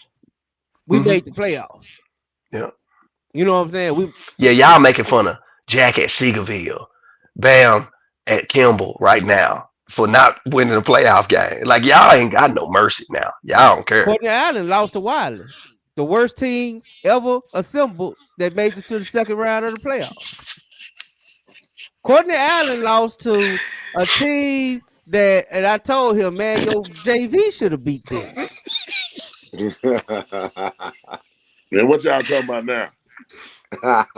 He going off on the one and done boys again. I'm just motivated by one and done brothers. You know, the one and done brothers. You know, they got a tight relationship. But I'm just saying, some of them one and done. Some of them play good competition, like Everman. You know, who Everman lose to? Everman ended up losing to Turl. Come on now, man. Come on, you can't shoot them no bell. Nope, I ain't gonna let you do it. What, they wasn't one and done though.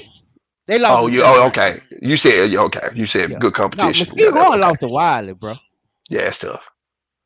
I mean, that's all I'm saying. We Everman was. I mean, Terrell was the Cinderella team in the third round for sure. They were. Yeah, they were. Yeah. But we wanted to see Courtney Allen and Duncanville. That was the game we wanted to see. You know, as a Courtney Allen fan who he was a senior when I was a freshman in high school, I'd rather see that like year 3. I ain't really want to see that year 1. I'd rather this Wiley loss happen. That's and what I said. they be motivated because it's a game they shouldn't have lost, Will. So now this offseason is better. And then they get to see Duncanville in year 2 or 3. I don't want them to see Duncanville, man. I ain't gonna lie. I like Coach Allen, and I just don't want to see that happen to my homie. I mean, he ain't gonna duck nobody. I know he ain't gonna duck nobody. Well, I want him to duck. I just said, me personally, I didn't want to see it this year. I really didn't. So those losses, those in my opinion, because winning titles is a process. Winning it in 1 year, people is unreal. If you win it your first year or something like that, it's something that was in place before you got there that made it to where that could happen. Because talent don't win titles. I know Brookins is the X's and O's guy. I mean Jimmy's and Joe's. Yeah. But how talented have all these teams been? You know, we can name guy after guy that was just so special on special teams. Like Todd just went through a whole list of Atwell and Hulsey kids at Carter, and they got 1 title. You know what I'm saying?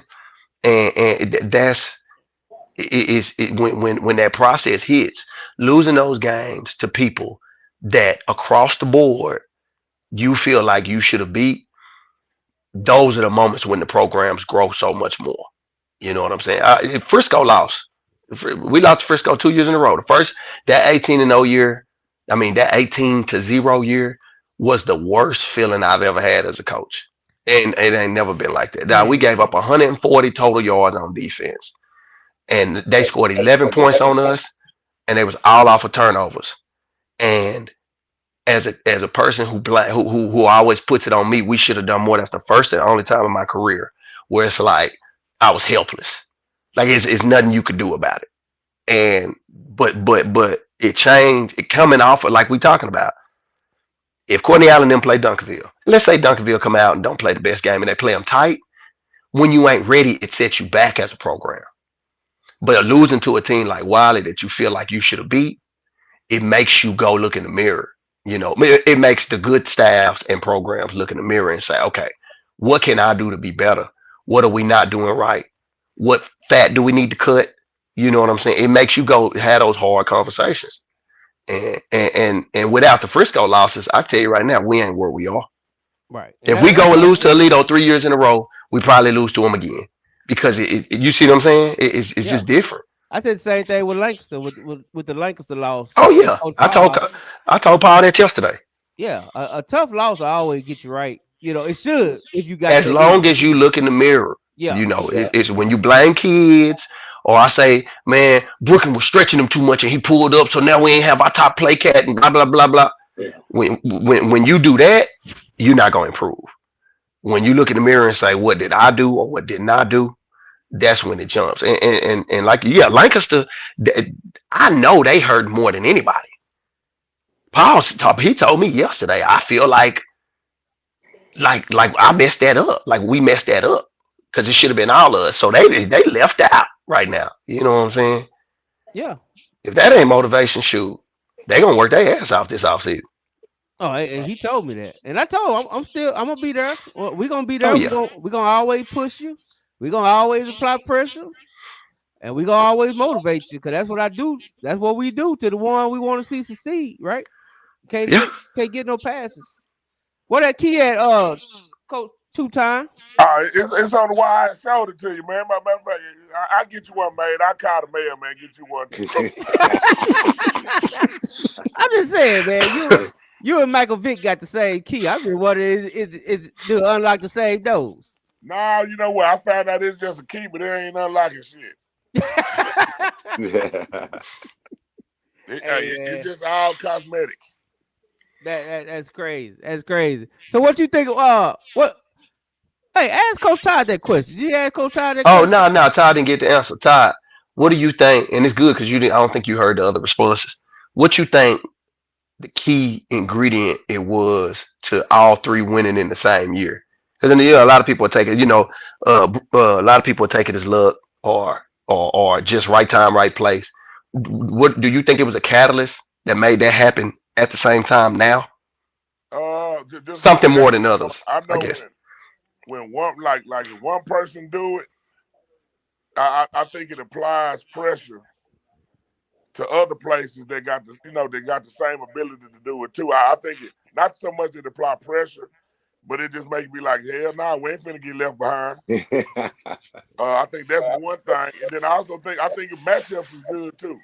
I mean, I think the matchup thing in the playoffs to me, that matchup man is crucial. And I'm just saying, like from my standpoint, we played some damn good teams, but we didn't play no Alito. You know what I'm saying? Yeah. To be honest with you, like Duncanville, they pretty much knew their matchup was gonna be in the state championship game. DeSoto, they really knew their matchup was supposed to be Guy, and they obliterated their ass. Yeah. And then from there on out, everybody kind of knew. As long as we don't beat ourselves, I think that's a key thing.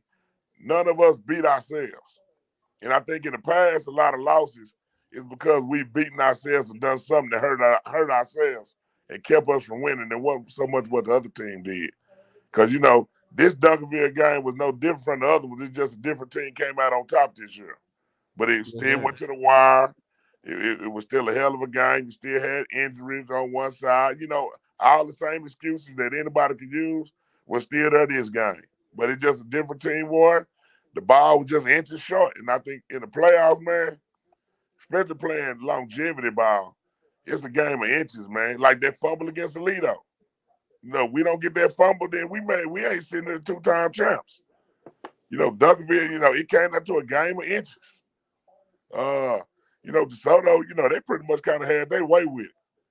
Hey, DeSoto game inches was Waxahachie making a playoff. Yeah. but that's what I'm saying though. I'll let go into it as a key. So I think me and Todd is talking the same language on kind of, you gotta have the coaches, you gotta have the athletes, and you gotta have a little. Yeah, y'all are. Yeah, y'all. When he said it, I was like, yeah, that's what Brooks said. You gotta have some luck as well. Hey, I was at the Alito game when the fumble happened on fourth quarter. I was on that end zone side, and to me, that won the state championship for SOC last year. Yeah. Point blank period. And I'm gonna tell you, what really won it was what Coach Buck said after that game. His exact words to me, he dabbed me up, he pulled me in, and he said, "Don't fuck this up." That's exactly what he told me. Real talk. But when he was saying it, I knew what he meant because I've experienced that in Skyline. You win a big game and then you lose the next game. Yeah. Because you so caught up on the big game you won. But like I said after that game, beating Alito was a goal, but this ain't the state championship. Yeah. There's still more games to go. But I learned that from losses in the past that prepared me for that moment. So I knew what he was saying. For sure. Hey, Brookers, I wanted to ask you.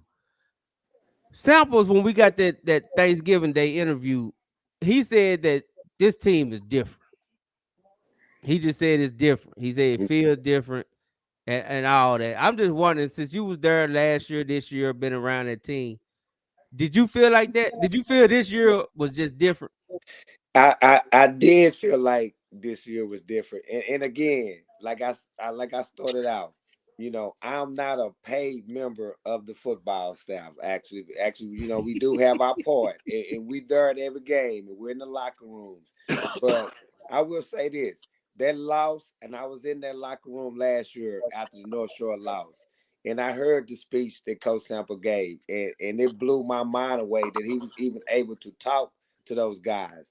But all off season, all summer, you could tell those guys were locked in, and they knew that they was gonna be in position to avenge that loss. They talked about that. Coach Borner, we PE together. He talked about that was gonna be the matchup, and all year long, I could see those kids really digging in and a lot more focus week to week on preparing for that championship game. And even the day of, I'm not gonna go into details and what went on, but they did some things differently, and the scoreboard turned out differently. Yes, sir. I mean, I felt like that. Me and Will had that conversation a lot about. We thought that this team was just a, some teams you could just kind of see and just like Coach Todd said last year. He used to say it all the time last year. It's written. You just already kind of just have that feeling that as long as they don't stump their own toe, they gonna make it. Mm-hmm. And hey, I want to go down make sure I remind y'all, Will, my witness, after we played them, Will, I said this was the team, and I gave all the reasons why. Mm-hmm. You talking about Duncanville or you guys? Duncanville. Oh, okay. The schematically, defensively, this is the first time they've added the DBs into the fits. They never did that before. Mm. So that masterful, they can't run the ball no more second half. They were adding an extra guy into the box. Duncanville's never done that. They've always just beat you with what they got. So if you got them, you got them. You saw that in our game. That's how they start stopping us in the second half. You know what I'm saying? They ain't never. I've never seen personally. I ain't asked them personally. I never seen them do that in none of them games. Mm-hmm. Yeah, they cover two over the top. So that in itself tells you when it was different. Obviously you get a credit to Ray because he's the defensive coordinator. You know what I'm saying? But it was different. They had never done that. So now you look up in the same kind of game we talking about that we all look like it's a game of inches. I don't think it's a coincidence that the year that they start adding to the box, they shut North Shore out in the second half and win the game by inches. Right. And but it goes back to what he was saying too, though. Ward is when it always go back to that when you add that level of coaching to that talent. You know what I mean? Like let's be real. Whenever Colin is on the field, Colin is the best player on that field. Regardless of who's standing on that field with him. You know what I mean? When Kane Durham is on the field, he's the best player on that field, regardless of who's standing on that field with him. And I just think that on the defensive standpoint, when you add that extra fit, when you add those extra safeties, when you involve everybody, and you're schematically disciplined, now you allow your athletes to play football. Mm-hmm. You no longer have to scheme everybody. You're only making adjustments to what they're doing. J-Mac, what game did Duncanville learn that lesson? About being short in the box. Todd, you know? I know you know. Was it this year? Nope. No. South Lake. I've always said the person that gave the best blueprint on beating them was Richardson Pierce. Mm-hmm. Like they didn't have the talent, but if you watch schematically, some stuff about 2 or 3 years ago. You right. Stuff Richardson Pierce did is what I thought you got to do in order to beat them. Duncanville, how good they D tackles play. They're not a combo team to me because you're not gonna get out the blocks and the linebacker gonna be free. You got to try to find ways to insert guys to the backers and keep the D tackles occupied by angle blocks and stuff like that. Richardson Pierce showed some people, but I don't think a lot of people probably looked at like, that Richardson Pierce, they ain't good. Mm-hmm. But coaching wise, that Richardson Pierce staff could coach their ass off. And that same year, Todd, like J-Mac said, it came out in the Southlake game in the second half. Yeah. That's when it came out, and that's a game again that you come away feeling like we shouldn't have lost that. You know what I'm saying? Yeah. And it was, with Blackshire out here, yeah, with Blackshire, they were showing that box, and he was. and I think that year, I think a subtle switch of if they would have put Blackshire in Crooks' position, and Crooks could have went to Blackshire position, I think he would have worked out a lot better for him, because I think Crooks, he physically can play off number 3 and get back in the box because he's that type of mover and linebacker athletically. Being the boundary backer with a lot of Blackshire really just focus on the run because it normally was a lot 3-by-1 sets, if I remember. Yeah, that's what they did. They were shifting the motion to 3-by-1. Yeah, and it will put Blackshire back at the Mike position once they moved, and it will put Crooks in a more space position, which I think he was, where he is a lot better at. Oh yeah, for sure. Hey man, we're gonna have to have, since I got you out of the season and we can get you back on, we gotta have, because Coach, we still gotta have this linebacker discussion and this quarterback discussion. But we still gonna have to have that round table. Who's sitting at the table? Huh? Who's sitting at the table? I ain't nothing but a certain group of people I'm talking linebacker play with. All right, well, I want you to give me the list of who you want at your table. Stansberry, from that was at DeSoto. I think he's still out there at Brewer. Taylor Young. Can Taylor Young go from the player perspective? Taylor Young can sit there as a young guy with Spence now. But coaching wise, I thought the Stanberry dude, when he had he had some good linebackers that I could tell that they were coached up. As a matter of fact, I saw him at the game, and he said, "I'm Stanberry." I said, "Oh, you the linebacker coach?"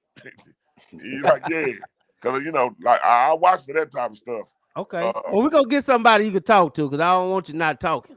Yeah. I ain't sitting there. I'm telling you right now, it's gonna be like you put Ward at a DB table with a bunch of crap ass DBs who play with their ass to the sideline. He gonna walk off set. So we like some DB talk too. That's happened before. Sit there with me because I'm gonna say, "Track man, just run and turn left." He gonna be mad at me and leave the goddamn interview. Cause he gonna make it sound technical. I'm just gonna say, run and you keep turning. Oh, definitely. But he gonna say it's more than that. And I'm gonna say, nah, every track man I ain't never seen nobody go to the right.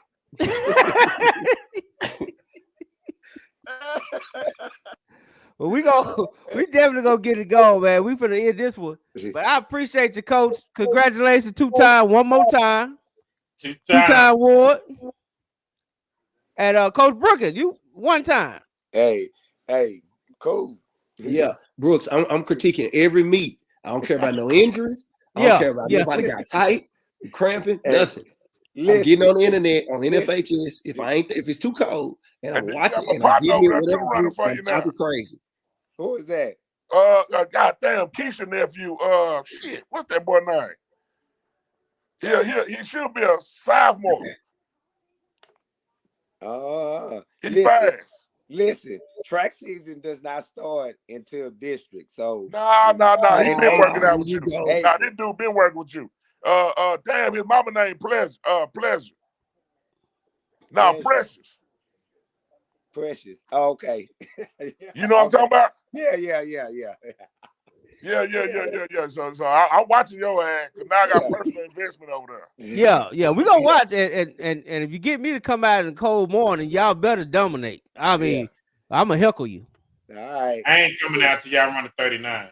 Yeah. Hey, that's going down too. But again, before we get out, congratulations though, coaches. Seriously though. That's some big stuff. Big stuff, for real. Yeah, as legendary stuff, man. You, man. Hey, now when you and we start doing the damn shimmy shit, man. Yeah. He won't give us no information, fool. This getting ridiculous because we trying to come support, but he's scared. Who is that? Ellis, the chosen one. Oh. Yeah, we've been asking where we need to go. What's the day? What's the time? What is this? What y'all not coming out? What's going on? No, you know that's already went down. See what I'm saying? Todd, you see you see it? That's what I'm saying. You know what I'm saying? We gonna stay on them. Nothing, man. Hey, we getting ready for J5. What y'all talking about? We got practice Wednesday. Okay. Keep us informed and work on getting us some of them jackets, man. I kind of want one of them jackets though. All right, man. All right, y'all be easy. All right, y'all. All right, man. Thank y'all. Watch this.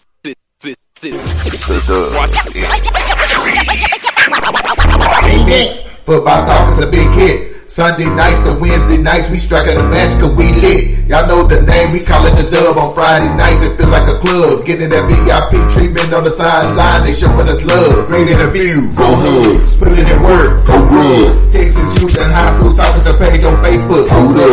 Coach trying to stand on the scene, giving advice, he do what he mean. Jay Mack and Swaggy Big, rocking the gear, it's so clean. Big guys and goes easy, off the easy for cheesy. When my steppers are special kids, making plays are so easy. Trying to win, we so greedy.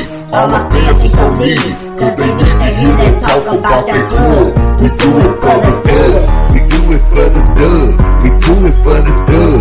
We do it for the dub. That DFW. We do it for the dub. We do it for the dub. We do it for the dub. That DFW. Welcome to the Dub, #1 high school podcast starring Pat O'Teasy, Jeremy McInnes, Whitfield Roderick, Coach Carr, and Ron Riser. Well, all right.